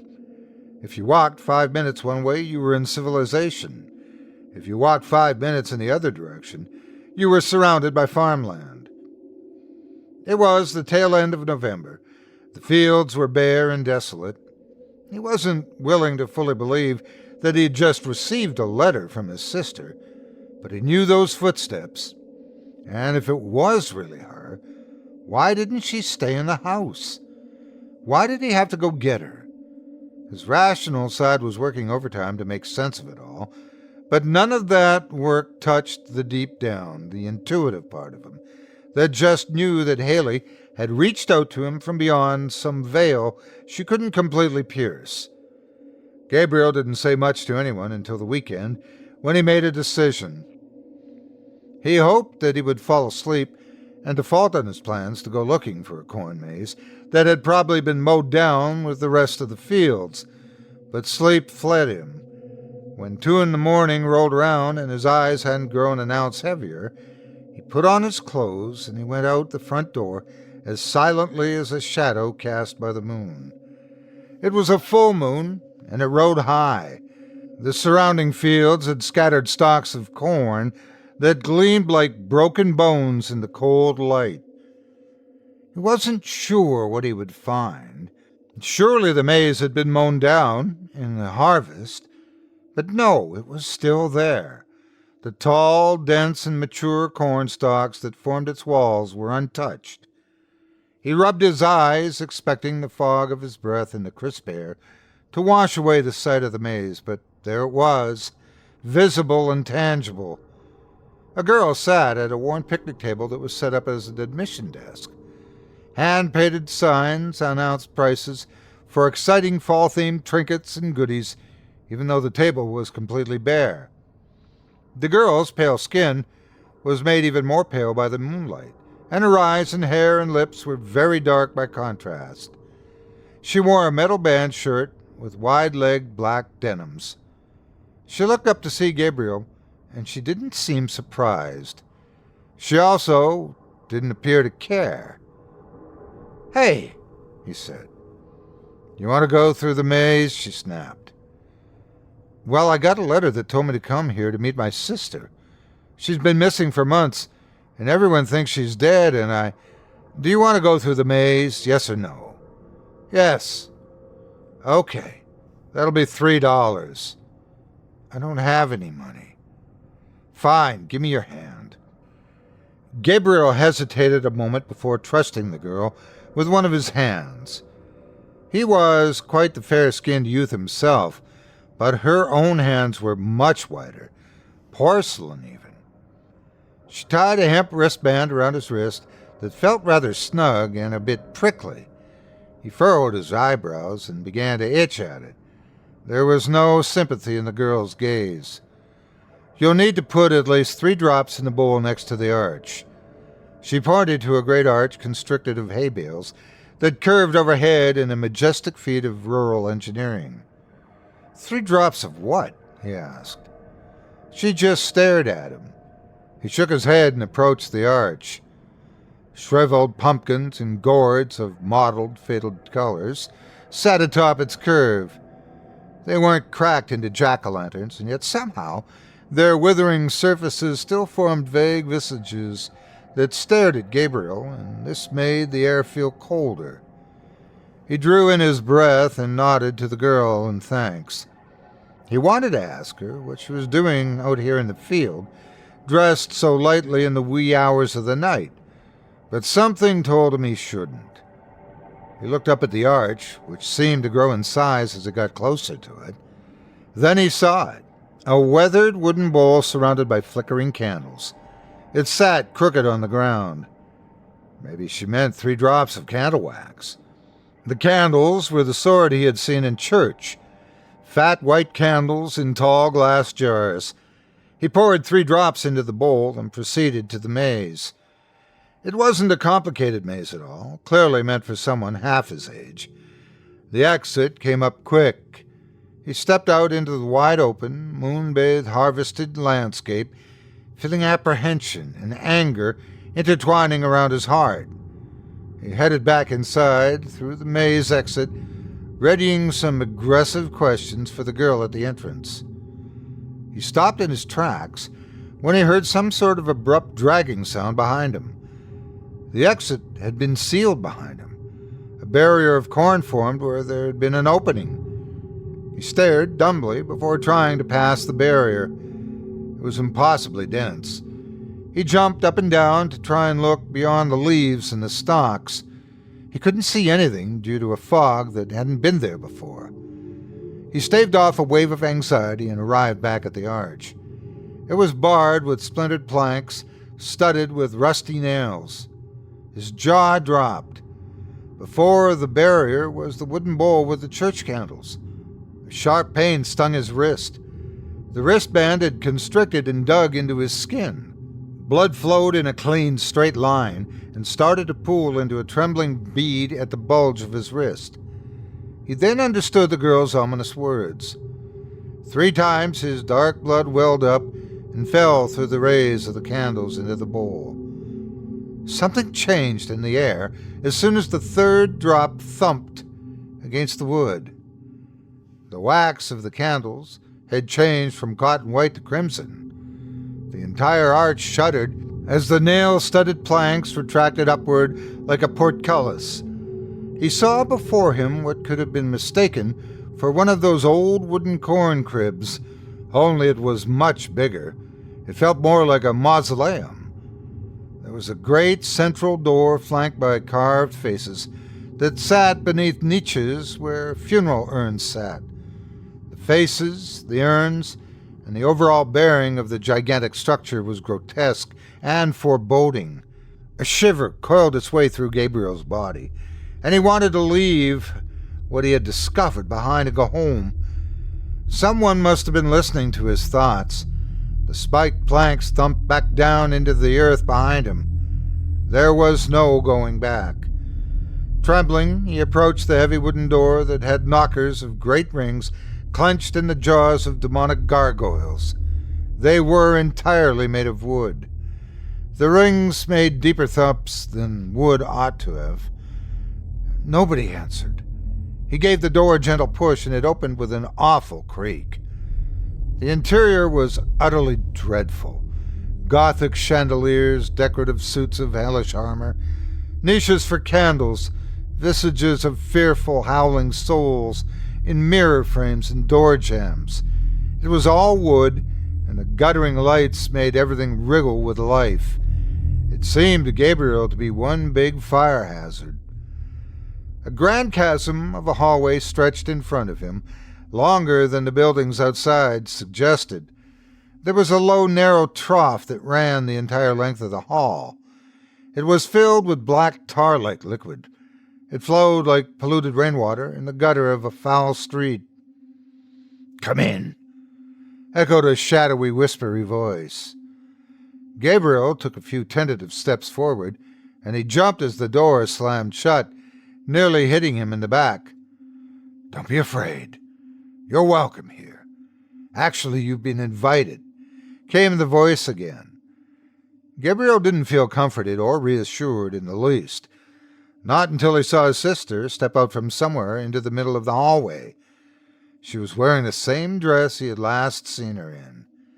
"Healy!" he cried, forgetting his fear. She just leered at him and ran away down the hallway.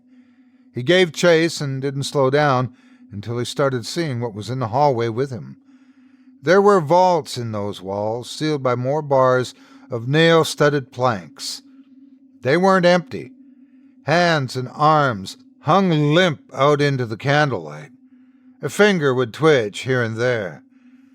Gabriel screamed aloud when the chunking black liquid in the channel suddenly looked like oversized centipedes gyrating together.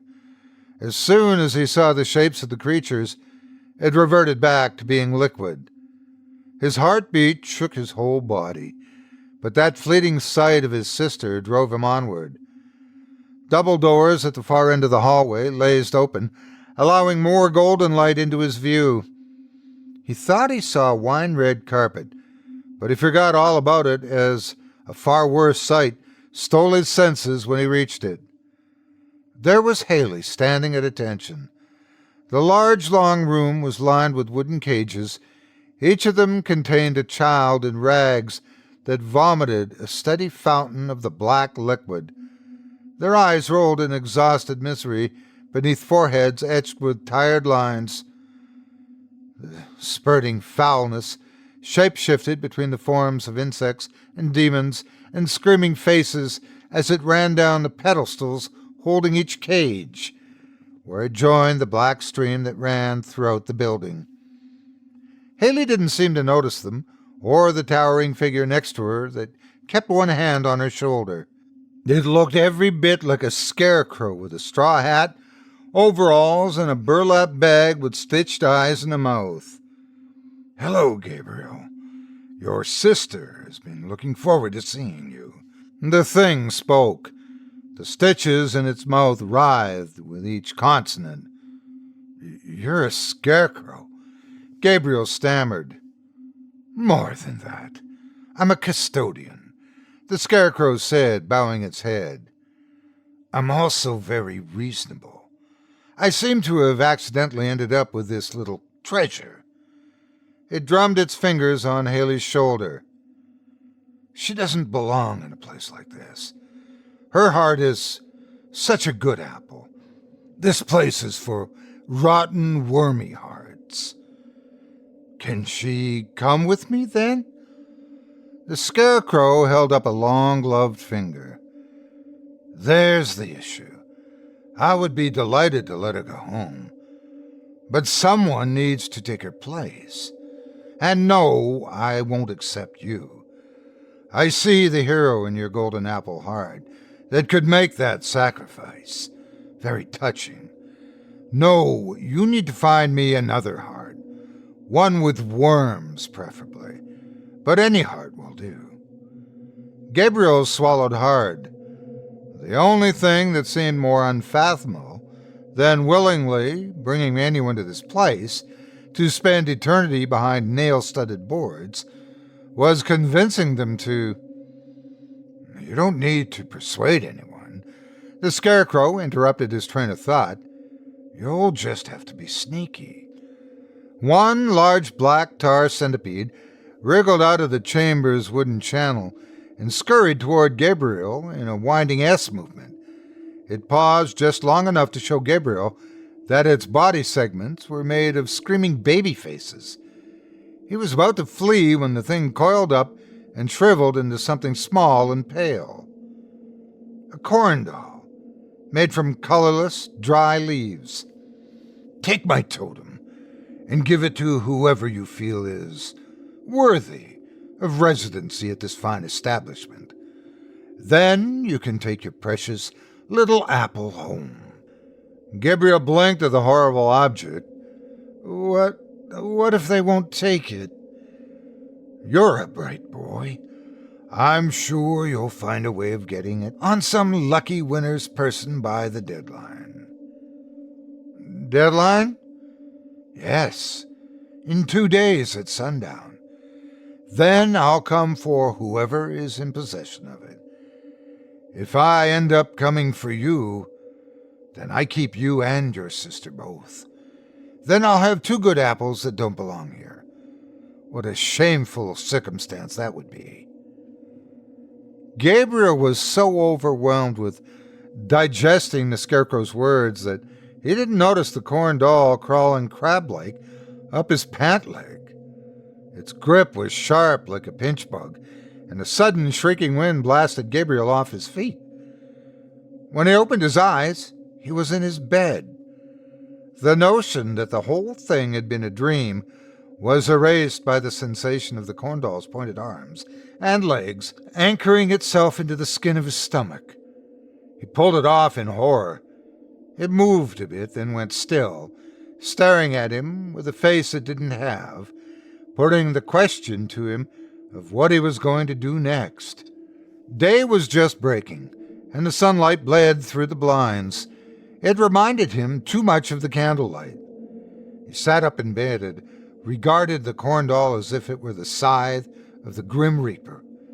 It was a tool of judgment, and it was his responsibility. There would be no point in trying to delegate his burden of office to anyone else. Passing the doll on would be an act of damnation. So who could he give the doll to and still be able to sleep at night? The question throbbed in his brain all day at school. Every face he saw, he pictured inside those terrible wooden cages, their eyes shedding solid streams of tears to mingle with the stream of fetid black horrors pouring from their mouths, preventing them from asking the questions of what they did to deserve something so unspeakable if they had ever see their parents, their pets, their own bedroom again. Gabriel's stomach tightened up. He wasn't sure he could do it. He tried being objective. If he would be damned along with Healy if he failed, well, better for one person to suffer in the place of 2. It didn't help. His heart really was a good apple. Before he knew it, the school day was about to end, and that meant that he had only 1 day left. The first one had gotten away from him without a struggle. This backhanded him with a pang of panic. He approached Colby at his locker. The fat red-headed stained breathing was almost as loud as his rough movements with his belongings. His blue eyes went wide when he saw Gabriel approaching. "Hey," Gabriel said. Colby said nothing. "I kind of want to put everything behind us and be friends. I've got something for you." The bully's eyes probed all over him. His eyes popped for a half-second when he saw what Gabriel had in his hand. It was the corn doll. "I don't want your sissy baby toys," he said with his false bravado. "Why not? It's a gift." "Yeah, well, I don't want it." And with that, Colby had turned and walked away with more than necessary speed. Gabriel felt 2 strange emotions welling up inside of him. One of them was hate, but he also felt something like a smile. An adult might compare it to the warmth felt in a beer buzz. He didn't know where it was coming from, and his conscious mind tried to reject it like a donated kidney and tried to tell him that he didn't like it. But a deeper, more primal part of him loved it. The following day, recess saw the usual explosion of kids out the double doors, and it appeared to Gabriel that Colby had gone out with more than the usual speed and urgency, as if he were eager to get away from something. Colby headed toward the back of the property, far away from the school. Gabriel locked onto him and followed at a fast clip. Colby never turned around, but his pace quickened. He knew he was being followed. That warmth in Gabriel's stomach grew. Colby must have been operating on fear at that point, because he was leading Gabriel off into an isolated corner of the school property. That corner where you just weren't sure if you were still on the playground or not. Where there were lots of trees. Gabriel somehow understood that they both knew they were going to be by themselves.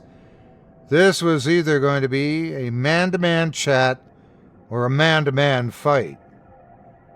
"You know what this is?" Gabriel said. The question was as much of a statement as it was a question. It took Colby a second to turn around and look at him in the eye. His usual bold demeanor was rusted out with reticence and fear. "He promised me I could have my real mom back," Colby said. "What?" "He who?" "You know who I'm talking about. The thing you got that doll from." "I only saw kids there. Why would it have your mom?" Gabriel said, unsure if Colby would even know what he meant. "I saw nothing but people like my mother. Women. He set you up for his deal by showing you people that are like who you lost." Gabriel squinted in confusion. "I thought I heard that she's the one that used to beat you and your brothers and sisters." Colby's scowl wavered, loosening under the oncoming tears. "Screw what you heard. She's my mom. I love her. It's just the way it is." "Who did you give to the Scarecrow to trade for your mom?" Colby scratched his neck and looked away. "I'm really sorry, okay? Look, I wrote those letters because I thought that if I made fun of you for what I had done, it wouldn't bother me so much." The dots were connecting in Gabriel's mind, and he was trying to fight off the picture they were forming. So what wouldn't bother you so much? "I didn't know what else to do. I was desperate. I just wanted my mom back, that's all." "You gave him my sister," Gabriel said in a voice that sounded like a strangled whine. He prayed that Colby would deny it, but he didn't. "You don't get it," Colby muttered. "Actually, I do, which is why I'm going to give you the chance to do the right thing." He held out his hand, offering the corn doll to Colby, who looked at him in amazement. "You got your mom out of there because you love her, right? So do the right thing and get my sister out of there." That was the first time Gabriel ever saw someone's jaw drop. "You're sick. You rescued your mom, now rescue my sister.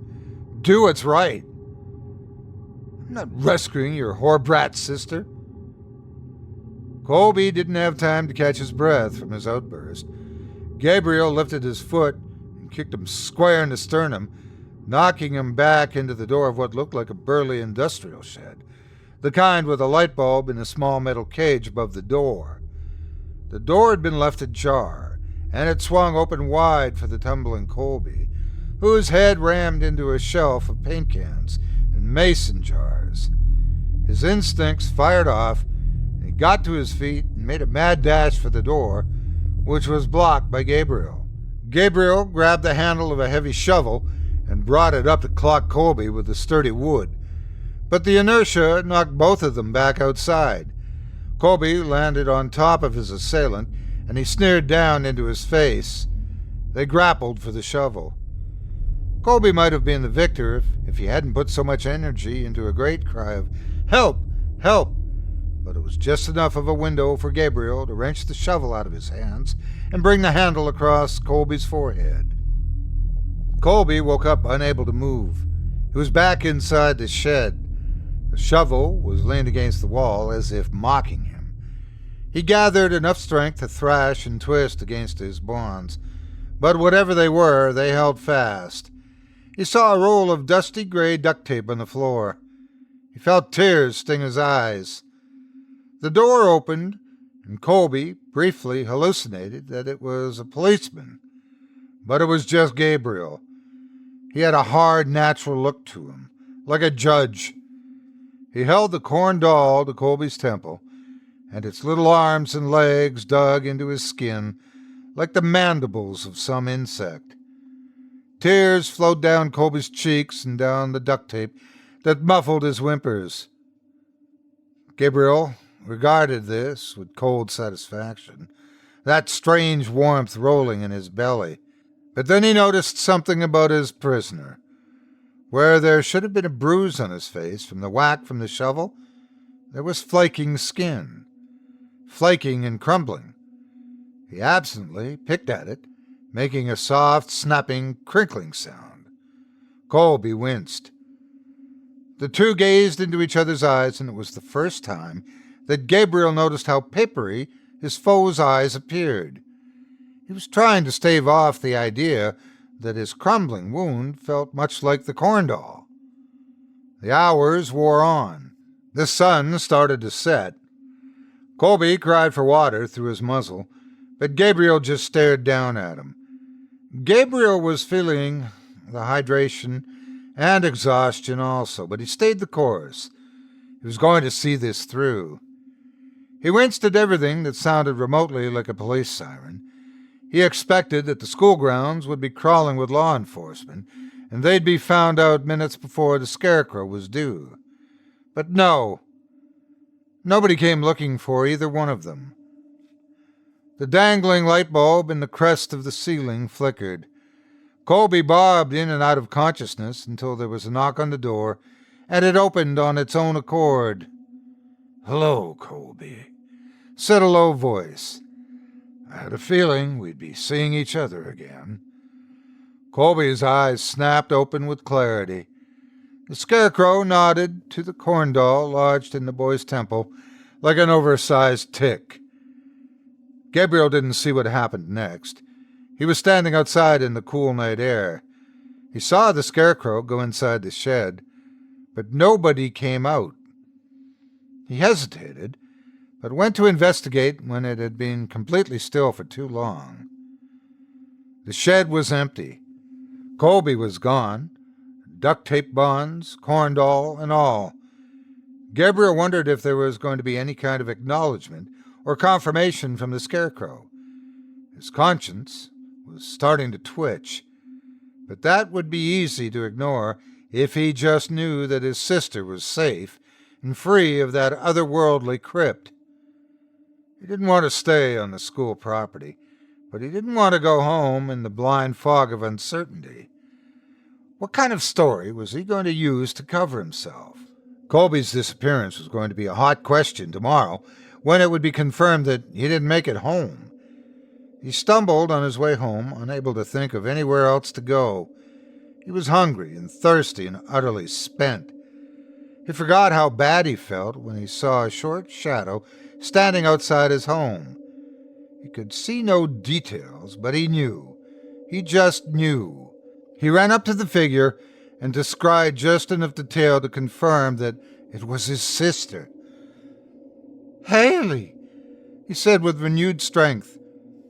She gave him a deadpan gaze just before he swept her up and held her for a long moment. The front door opened, and the outdoor light washed them in pale yellow glow. The first to come out was their mom, masking her face with both hands. Dad followed just behind, open-mouthed. Healy was nothing like she'd been before. Doctors called it shock and possible trauma. Police couldn't get anything out of her as to where she had been. She talked only a little, stared a lot. It was Healy's face, voice, and body, but the soul, her spark, seemed to be gone. Gabriel hoped against hope that it was only temporary. As the months passed, Gabriel noticed something one morning while looking in the mirror. The skin around one of his cheekbones looked cracked. It flaked off when scratched. His eyes looked like Colby's had, papery. He ran his fingers through his hair. He showered last night, but his hair felt dry, and the rustle it made was just a bit too loud. He fidgeted with his hair all day, getting lost in the sound it made, driving his thoughts that circled like a lazy wind in an empty room. He started seeing movement out of the corner of his eyes when he was alone, false shadows that would evaporate when he looked directly at them. He drank more and more water, but the dryness that was overtaking him would not relent. Healy, or what was left of her, was home. That's all he cared about. He knew deep down that the Scarecrow wasn't just going to let him walk away unscathed, just like the way Healy was still tainted. So, he waited to see what would become of him, as he slowly became more and more like a Scarecrow himself.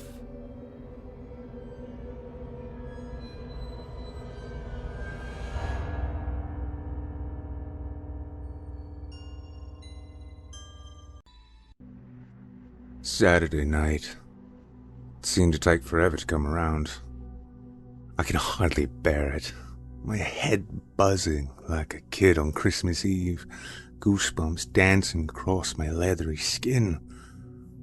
Usual time, pet? Please, dear. And don't forget to feed Alfred. Never do, dear. Never do. Now off you fuck, darling. And there's some quiche wrapped in the fridge, Marty. Needs eating? Quiche my arse. Kiss my arse. I'm just a child wrapped in a silly old costume. Yes, dear. Now go on. The bridge crowd will be waiting. I'll get at least 3 hours with her. Perhaps more. She steps out of the car and leans over, giving me her gummy smile. Who'd have thought that someone could get so giddy over a couple of glasses of cheap wine and a game of cards? Have fun, love, I say. Don't get too wild. It made her day when they let her join a few years ago. Picky, apparently, about who they let in.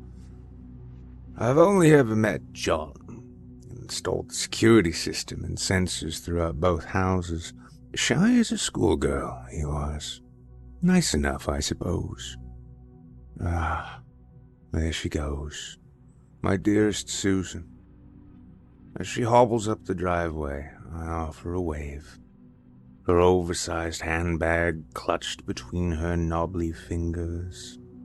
Doesn't get out much, bless her. And happy wife, happy life, and all that. 40 years on Tuesday. And the majority of them are peaceful. And we're off.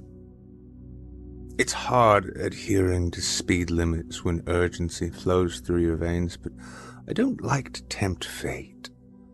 These nights are special, ones to be savored, and every second counts. I wind the window down, enjoying the breeze and the smell of the night that fills me with nostalgic melancholy.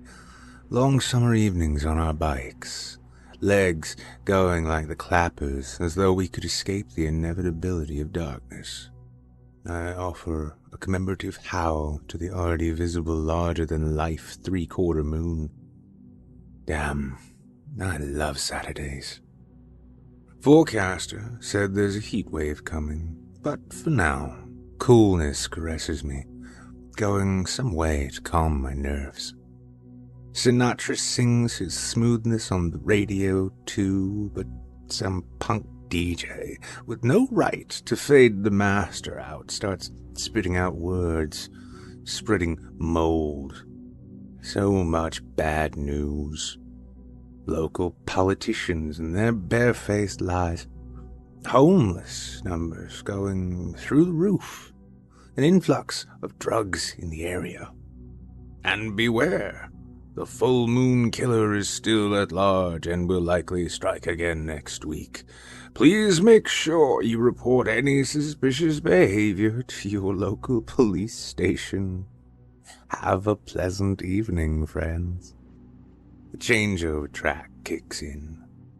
Some one-hit wonder from the 80s. As I roll up the driveway, Alfred spies me, immediately starting to rub himself against the door, tail eloquently swishing with expectation. Susan's pride and joy. Fur as soft as the night sky, but a privileged little fucker that I have no time for. Put a cat flap in the tradesman entrance, but the stupid little hairy bastard still insists on using the front door. I get out of the car and breathe in most of the evening, offering next door's bedroom window a glance, prompting a shudder to run down my spine. to be young again. Get out of it, I say, sweeping my foot across the front step, just missing Alfred's behind. He retreats behind Susan's graying horned statue of whatever the fuck that is. But by the time I close the door, his distorted and annoying face is back at the frosted glass, offering a forgiving and hopeful meow. Go play with traffic. We've lived here for over 30 years now. Back in '97, we decided to split the house and rent the next door out. We figured it would be worth the initial costs if we could get a decent return, and being a builder myself, we came well within budget. Even converted both lofts into makeshift studios, skylights and all. Best decision we ever made. Taking some financial pressure away, and meaning we could retire early. It gave me a whole new lease on life, too. Walking almost too fast for my arthritic legs, I head towards the kitchen and grab the quiche from the fridge. Quiche my arse. Guilt? A little. But we've all got our skeletons, secret fantasies, dark areas of our minds that only we have the map to. And don't come over all innocent with me. Here you go, you little shit, I say to Arthur, sliding a generous slice across the step. A word of this to Susan, I'll fuck you up, okay? Alfred meows and strokes himself against me like a two-bit male hooker. Glad we understand each other. Now eat the shitty quiche. I can't even remember telling her that I liked it, but I don't have the heart to tell her I don't. Almost falling up the stairs, my breathing becomes fast and erratic, accompanied by a stirring down below and an involuntary squeal. In our bedroom, the familiar heavy scent of my wife's body butter awaits, as does the obscene number of illuminated amateur sculptures on the corner dressing table, the ones she makes in the studio. Half human, half animal, all garbage. Still, as I work at the secret panel of the closet, my adrenaline overrides anything but thoughts of my Charlotte. There she is, beautiful. As I squeeze myself into it, limb by limb, the PVC suit squeaks its indecent soundtrack until finally I begin zipping it up over my belly. Gloves next, and now the leather mask. Alas, I am a creature of the night, invisible, stealthy, leaving no trace. I'm charged, but feel the need to remind myself a costume is just a costume as I stagger down the stairs. There's even a temptation to jump the last few, as I used to, when my legs were more than just solidified dust. But thoughts of Susan coming home and finding me broken at the bottom of the steps, head to toe in leather, dissuade flight. I doubt she would believe I was playing at being Batman. The cold draft swallows me as I open the basement door, bringing with it a sharpness of alcohol. The only other hobby of mine. I flick on the light and carefully navigate the concrete steps, running my leather-clad fingers across the smoothness of the stone. Beetroot, turnip, celery. It's incredible what you can make good wine from. Susan's not a fan of the stuff, but I think it's healthy to have different interests, especially when there's an empty nest. She's got her bridge club, her pottery, and plenty of books about gemstones, animals, even those weird ones under the bed that she thinks I don't know about. I like making liquor, and, well, let's call them after-hours pursuits. Space always feels bigger than it is, likely down to what I know, or possibly just the airiness of it. I added alcoves into the wall as a nice touch, a couple of my latest batch sitting proudly within them. Always takes a few tries to locate. Come on, where are... The secret door swings inward, revealing the almost empty utility shelf on the other side. I put it together before handing over the keys. Thought it a nice little touch for additional peace of mind. It's been standing for over 2 decades now. Just another example of my craft. One more screw and... there we go. Clear. And into the makeshift laundry that I helped do the plumbing for. I recall how grateful she was at the time. Said I was a genius. Giddy with anticipation, I make my way up the steps. Inhale. Exhale. Inhale. And with a satisfying click of the handle, I'm in. It's a strange and familiar feeling that washes over me. A euphoric combination of anticipation, desire, and homeliness. Everything is different, softer, like a mini vacation to somewhere new. Much more than voyeurism. We have a special bond. I've spoken to her, made her laugh, fixed the downstairs toilet, mowed her lawn, even poured her a glass of beetroot wine on her patio. I feel part of her life, breathing in her air, inhaling her molecules of perfume, a light and seductive concoction that tickles the back of my throat. This is more like a relationship, you see.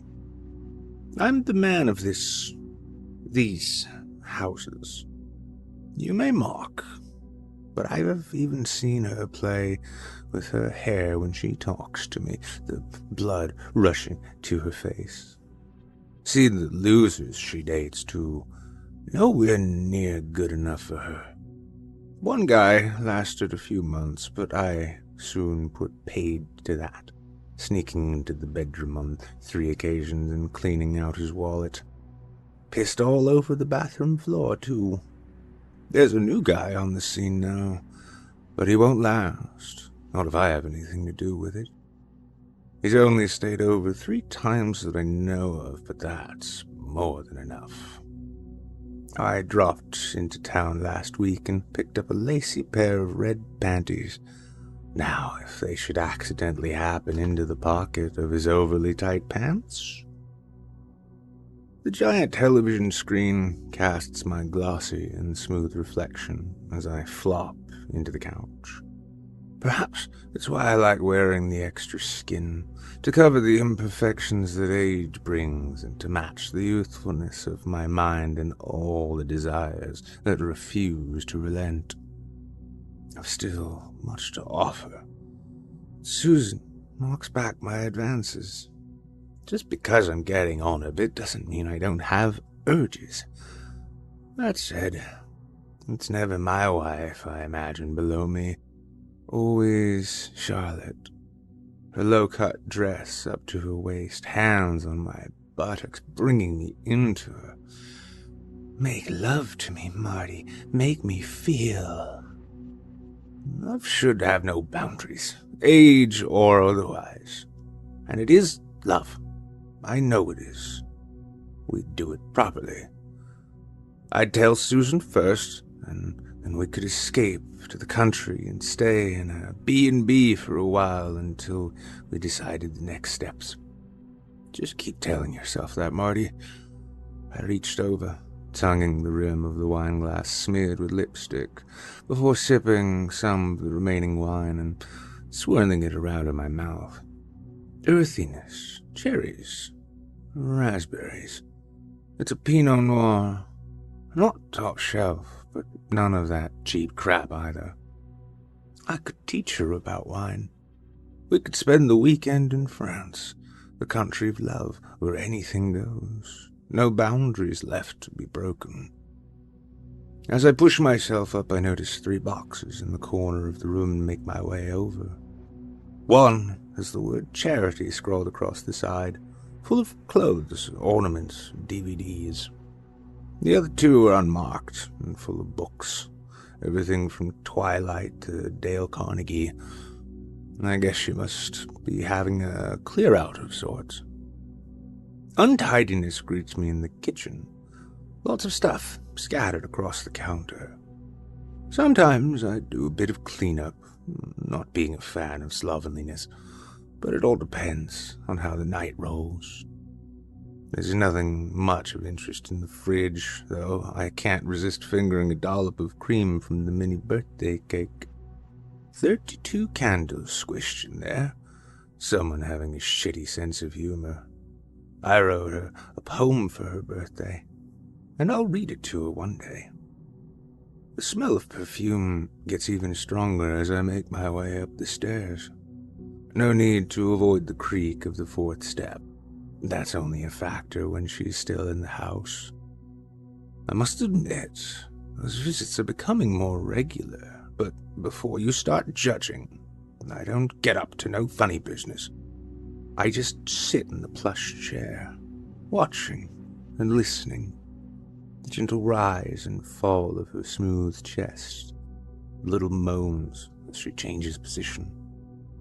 Okay, once I did climb onto the bed, nestling behind her, inhaling and sucking on strands of her long brown hair. I didn't feel so good about it, though. Drew a line, right there and then. I'm not one of those pervert types, I assure you.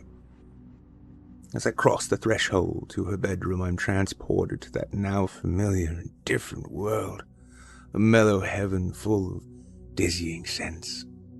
Oh, Charlotte. I pull back the sheets of the bed, take off my mask, and pull the zipper of the suit down, finally letting myself fall into the softness, my tongue lapping at the linen, my bare chest slaking across her nest. Drawing back the sheets over my shoulders, I continue to squirm with delight, imagining her naked form doing the same. Nearly 5 years strong now. I knew you were the one. The others meant nothing. Fell in love with you as soon as I saw you, my dear Charlotte. As I said, I'd leave Susan for her if that's what it came down to. 40 years of marriage just for one night with my true love. My eyes fall across the linen basket. I try. I really do. Each Saturday night, as I return home, I convince myself never again. But the pull is strong. It's not just a sexual thing. It makes me feel closer to her. The smell and taste lingering long after I remove the panties from around my face. I'm not a pervert. Besides, nothing should be forbidden between lovers. I remove the ones shoved down the side of the suit, sliding them into the edge of the basket, and collect the fresh ones. Almost immediately, I feel the blood running to my... The fuck? Headlights leak through the window, the accompanying engine, louder still. No, that can't be. She's never home before 11. Breath held, I run to the window, my heart pounding as I watch Charlotte's 10-year-old Audi come to a halt, a small rental van pulling close behind. Shit! Doors open, voices emerge. Him. It's him, with the tidy hair and the tight arse, who normally rolls up in the Mercedes. I'll never make it. I watch them embrace and kiss, my grip on the panties tightening. This isn't right. As they make their way to the door, I search the room, opting for the closet, and regretting it immediately, cursing myself for having no contingency plan. I feel like a sitting duck in a PVC suit. Fuck it all. I hear laughter and the creak of the fourth step. It will be dark soon, she says.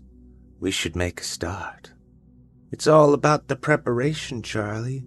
Slowly, softly, catchy monkey. Charlie. It's not her fucking name, bozo. I press my back against the wood of the closet, sliding a dress across for further concealment. They're in the bedroom now, undressing. This is a fucking nightmare. The love of my life and him. She doesn't even notice the unmade bed as she's thrown across it. He drops to his knees, wrestling with her panties. Tainted, those. No good to me. Please let this end.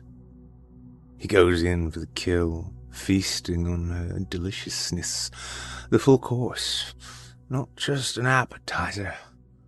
I fucking hate him. The noises. Christ, the noises. I squirm against the wood, holding my breath at the accompanying squeak, but I don't think they notice. Suddenly, I wish I was playing bridge. Anything but this. He moves on top of her, wrapping his mouth around her now exposed nipple. I still love you, Charlotte. We'll fix this. His pants drop to the floor, and the shirt. Pink briefs. What the fuck is this? His moans get louder, breathing too, and soon he's thrashing into her as though she's a sack of potatoes. Don't know what that means, but it all looks so demeaning. I can't watch. It's too much. Reciprocating the groans, poor Charlotte does her best to pretend she's enjoying it, but how could she be? I edge forward, sliding my feet to the front of the closet. It has to be smooth, or the game is up. The bed begins to shake wildly, scraping against the wall. Bang, bang, bang. Oh, Charlotte, why do you cheapen yourself? 3, bang. 2, bang. 1. I make my move, wincing at the feedback from my athletic legs as I drop to the floor and scramble toward the crumpled heap of clothes. Shoving the black panties in my mouth, I slip my hand in my suit and pull out the red ones. Here goes nothing, I think, sliding them into Loverboy's pocket. Her moans grow louder still as she does her best to keep him happy. Why, Charlotte? Why? Time to go. Crossing over the threshold into the hallway, I get to my feet with a grimace and glance over my shoulder only to see them still entwined in debauchery. Like fucking animals they are. That's not love. Where's the tenderness? And so much for slowly, catchy monkey. He's going at her like a jackhammer. I slide the stolen panties up into my suit and zip up, wondering what happened to real love. As I close the basement door, I catch my breath and begin to cry. We'd be happy. I know it. Susan? I love her too, just in a different way. Besides, she shows the cat more affection than me. I get lonely, see. I might be over the hill, my face wearing life and too much sun, but I still miss the tender touch of a female. Making my way up my basement steps, I bring the panties to my face and inhale. All is well until visions of them invade my head, tainting those sheets I was nestled within only a few minutes ago, and under my roof. I pause halfway up, feeling lightheaded and out of breath. There are groans in my head, bouncing around, just like the bed. Bang, bang, bang. It's enough to drive a man insane. Inhale. Just a mistake. We all make mistakes. She'll regret it in the morning. Inhale. It's a relief to close the basement door behind me. Inhale. I pour myself a whiskey and slump into the living room couch, unzipping and rubbing the panties across my chest, sliding them slowly downwards. Still so early. Fuck!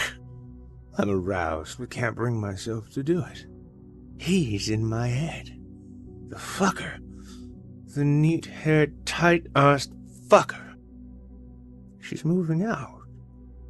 My Charlotte is leaving me, and without so much as a word. I know we shouldn't have let her pay by the month.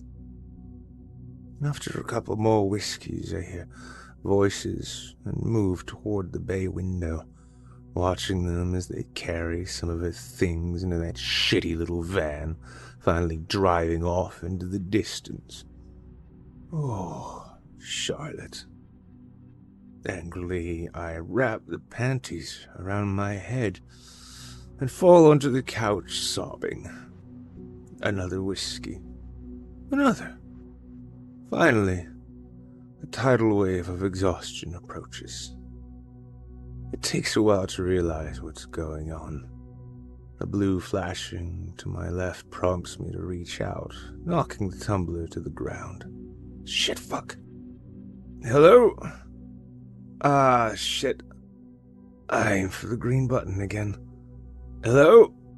It's me, Marty. It's 10:30. Where are you? I am so sorry, love. I fell asleep. I'll be there in 5. Can't you wait inside? Yes. Okay. I'm on my way. Sorry, love. Yes, I said I'm sorry. Fuck a duck. On my second attempt, I thrust myself from the couch towards the door, and it's not until I'm halfway down the driveway I realize I'm leather-clad with panties stuck to my face. Fuck it to hell and back. Snapping my head up and down the street, I rush inside and slam the door behind me. Come on, come on. It takes what feels like inhuman strength to peel off the suit, and by the time I'm out, I'm dripping with sweat and can hardly breathe. Worst night ever. Using the banister, I drag myself upstairs and shove the PVC costume back behind the panel. But true love never runs smooth, I keep telling myself. The same temptation to jump the stairs washes over me as I slip an arm through my shirt. Finally, I'm out the door, decent, but exhausted and heartbroken. Cool evening air rushes through the window, but I have the smell of sweaty PVC in my nostrils. Fortunately, Susan couldn't smell a fart if it slapped her on both cheeks. Traffic lights blur, the dotted white line becoming one as I drive slightly over the speed limit. A first for everything, but I hate to think of her standing outside on her own. She's still my Susan. There she is. I give her a flash, and she offers a wave and a smile. God bless her. Good night, love? Have you been crying? No, it's the wind. Was it fun? Always. She says, fixing her hair in the mirror. Did you enjoy the piece? I did up to a point, I reply, pulling away. And then I started missing you. Liar. Is that whiskey on your breath? Just a little hot toddy, love, I reply, noticing how strongly I'm gripping the wheel. How is everyone? Very well. She winds the window down and swallows the breeze. They always ask after you. I clear my throat. Saw a removal van next door tonight. Hasn't even given notice. Charlotte. Oh, she came to see me last week. Moving in with that man with the tidy hair. But they've only been out a few times. I lower my tone. Young and stupid, eh? She seems quite smitten. She reaches for my hand and squeezes. I said I'd go and give her a hand on Tuesday. Make the tea, help her organize. Her man is out of town, coming down with the truck on Wednesday morning. I'm her man. But Tuesday's our anniversary. Well, you'll just have to cancel those tickets for Paris you booked then, won't you? Besides, I've organized a little shindig for us in the evening. I think it's about time you met the bridge club. Nothing fancy, just some wine, canapes. Jennifer said... Her words grew distant, my mind back on Charlotte, full of nostalgic melancholy, memories of our times together, all playing to a soundtrack of pained voices and heartbreaking chords. Part of me is tempted to say I'll go with her to help Charlotte, but I know it would be too much. Just the thought of saying goodbye. This is unbearable. I spend the rest of the night trying to hide my sadness, but I know Susan picks up on it. I expect an inquisition, but she just keeps looking at me and smiling. God bless her. The next couple of days continue much the same way. I do my best, but sometimes I have to leave the room, biting on my lip to fight back the tears. Susan leaves me be, but I know she'd be there for me if needed. By the time Tuesday comes around, I've written 13 poems and a top 40 list of the saddest songs from my LP collection. Oh yes, it hits hard, and not just in terms of the heat. Through the bay window, I see Charlotte's brown curls and the smile across her face that I know won't last. She slams the car door shut and all but skids toward the front door, disappearing behind the hedgerow. Going over there now, love? Susan says from the front of the house. There's another quiche for you on the top shelf of the fridge. Oh, and listen out for the door, will you? Poor fucking Alfie. Wait, how long are you planning? The door slams shut. Christ. The thought of facing guests is unbearable. All the fake smiles and superficial chatter when my heart is bleeding. I spend the day alternating between pacing the room and flopping on the couch, occasionally picking up the crossword and just staring at it. She's in my head. The scent, the smile, the laughs, the panties. But I'm even too heartbroken to consider pleasuring myself. I have no appetite either, but I make sure Alfred gets a generous slice of the sloppy mess in the fridge, just because I hate him so fucking much. Early afternoon already. What the hell are they doing across there? I take to pacing again, thinking back to the time we spent together in the dark. Moonlight falling across her cheek. Oh, how I long to kiss those soft and youthful lips, slide my fingers into the negligee and caress her warmth.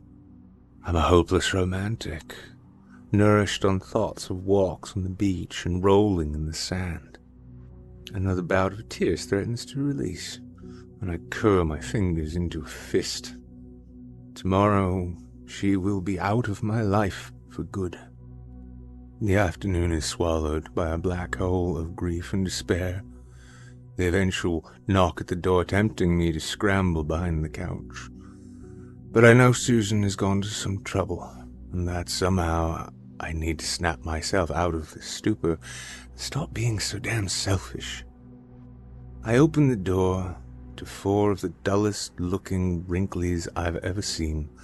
2 men, 2 women. It looks as though they were all made from the same mold. Pale and graying skin, downturned mouths, prominent hanging jowls, and eyes like flooded marsh ground. Christ, is this what I look like to Charlotte? Hello. But nobody replies. They just shuffle past me, little bags in one hand and a covered serving dish in the other, which they place on the table as they pass. Mouth agape, I watched them continue trudging through the living room and begin lining up outside the basement door like albino lemmings. "Excuse me," I say, but another tap at the door steals my attention.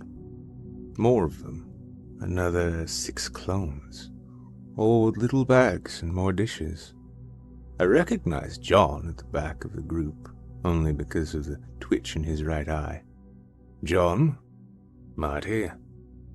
It's an absurd situation, and my head, already in bits, struggles to comprehend any of it. Before I can even string a sentence together, my phone begins to vibrate. "Susan? What the hell is—" "Yes, 10 of them." "What?" "I'm not in the mood for this, Susan. Please tell me what is happening." "Yes, of course I love you." "Yes, I trust you." "Oh, Christ. Oh, fuck. How did you know?" "Look, Pet, No. I don't know it came... What? You can't be serious. Susan, All right. Yes, I'll do it. Okay. I'll see you in an hour. Shit. Drone number 1 turns the handle, and the others follow him down into the basement. As the last grey face crosses the threshold into my other world, I replay the conversation with Susan in my head. She knows about the suit. How? And what's all this about an anniversary present? I follow the already flattened tread in the carpet, performing more laps, occasionally stopping to fill my tumbler with whiskey, and eventually scampering upstairs to wrestle with the suit. It takes an eternity in the heat to squeeze into it. What the fuck is going on? Everything seems so futile now. My Charlotte is leaving me, but this is the icing on the cake. How can I ever look my wife in the eye? The phone rings again, and I tentatively answer it, feeling as though I may internally combust at any moment. "Yes, dear." "Okay, dear. On my way, dear." The excitement I usually feel walking down these stairs is replaced with trepidation and an ominous sense of finality. Susan and her friends have trespassed into my world, and I'm about to establish why. I reach the last few steps to see the secret door already ajar, and the shelf on the other side unscrewed and slid across. How the hell did she know? "Susan?" As I walk through into next door's basement, I get a faint whiff of familiarity, a heavy concoction of spice and smoke. And is that music? Ascending the concrete steps towards the warm yellow light makes my stomach churn. If she knows about the door... "Susan?" At the top of the stairs, the music is louder still. "Susan!" I approach the ever-increasing noise, noting the gemstones trailing up the stairs. And what's that? It sounds like moaning, or muffled cries. Legs feeling like lead weights, I take the steps one by one, my nostrils filling with more of that heavy sweetness. "Susan!" I notice the ladder to the attic pulled down and the gentle sway of the ceiling light.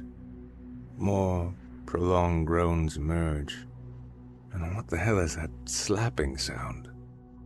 I arch my neck to see the shifting light, assuming it to be a candle flame. "Susan!" My heart pounds as I clasp my hands around the cold steel. One step at a time, I begin the ascent, blood pounding in my ears, almost surprised my legs support me. Above me, heavy breathing, squeaking, squelching, pounding. An acrid, sweaty smell begins to fall across me, above and beyond what was there before. Something horrible lies beyond that rectangular portal. I know it. Finally, I emerge, almost losing my footing as I take in the savagery surrounding me. I see a lion, deer, cat, panther, leopard, even a fucking lobster, grunting, thrusting, bending, twisted jungle of surrealness coming at me from all directions. I place my hands down for balance, wincing at the touch of the cold plastic that appears to run the loft's full length.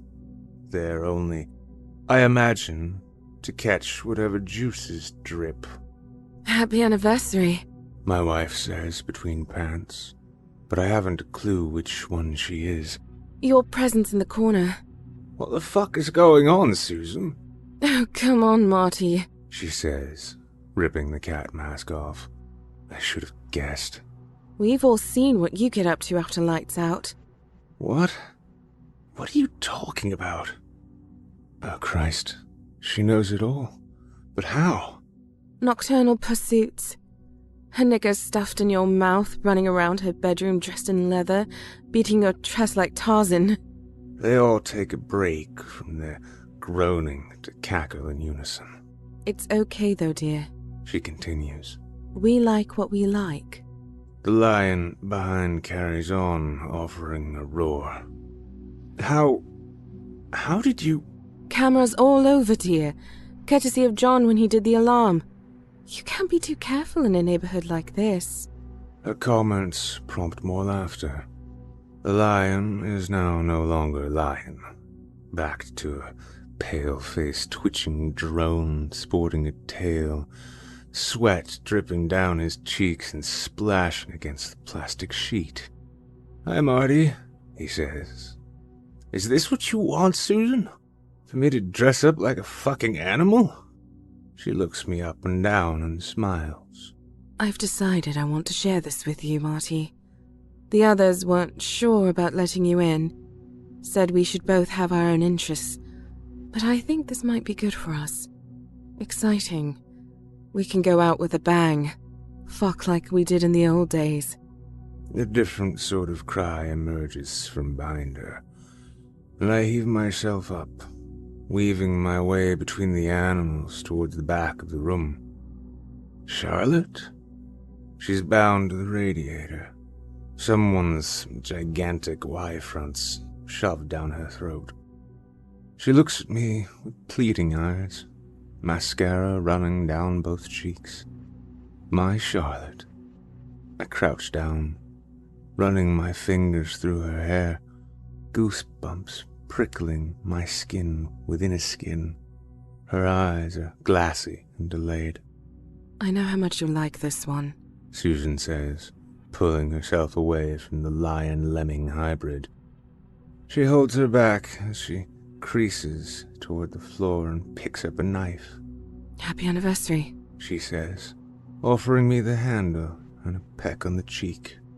I drop my gaze to the trembling blade. What am I supposed to do with this? Full moon, Marty. It's a special night, made even more special by our anniversary. The group has accepted you into the flock. Everything is aligned. You want me to use this on her? Full moon killer still at large. Nourish yourself, feed on her blood, and forever immortalize your bond. She's our sacrifice to the animal gods. All those books under her side of the bed, the ones on animal worship and ancient rituals, all those twisted fucking things staring at us under the moonlight. People don't get away with stuff like this. His fingerprints are on the knife, Marty. They're everywhere. We've already sent a message from her phone saying she no longer believes him about the panties. Nice touch.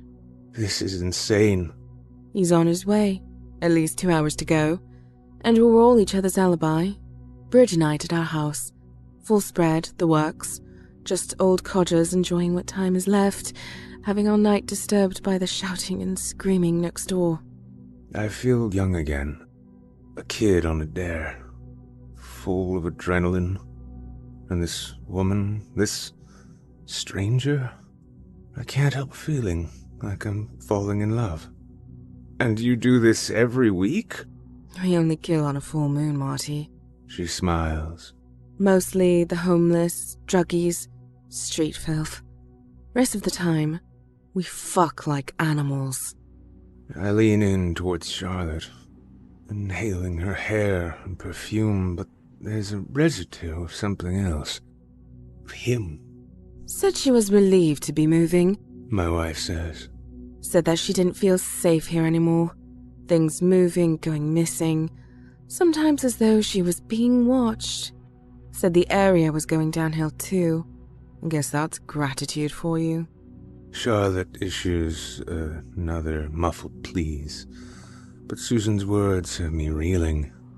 Everything I did for her. The chores, tidying up, putting in the security system to keep her safe. I feel cheated, let down, used. Regardless, I lean in, the salty sweat of her forehead soaking into my thin, dry lips. Our first proper kiss, and I know, our last. But all I can think of is the trouble Susan has gone to. For me. And all I got her was a box of chocolates and a shitty card. I don't know what to say, Suze. You're welcome, my wife replies. As I slide the knife an inch deep into Charlotte's chest, and as her muffled cries heighten to a sobbing crescendo, I feel charged, horny beyond belief. Blood cascades between us, and I rub it frantically across my face and chest and lick it from her wound. Soon the others join, like animals at a watering hole, lapping up the liquid, fighting for the best spot. Writhing on the floor, Charlotte reaches out to me. But our fling is over. I have a marriage to work on, and she can watch for a change. Thirst quenched, I borrow Pasty's mane to attend to my wife in the corner with as much vigor as I can manage for a man of 67. It turns out I am a cat person after all. Go again, Susan? As she purrs, I howl at the moon, framed in the skylight.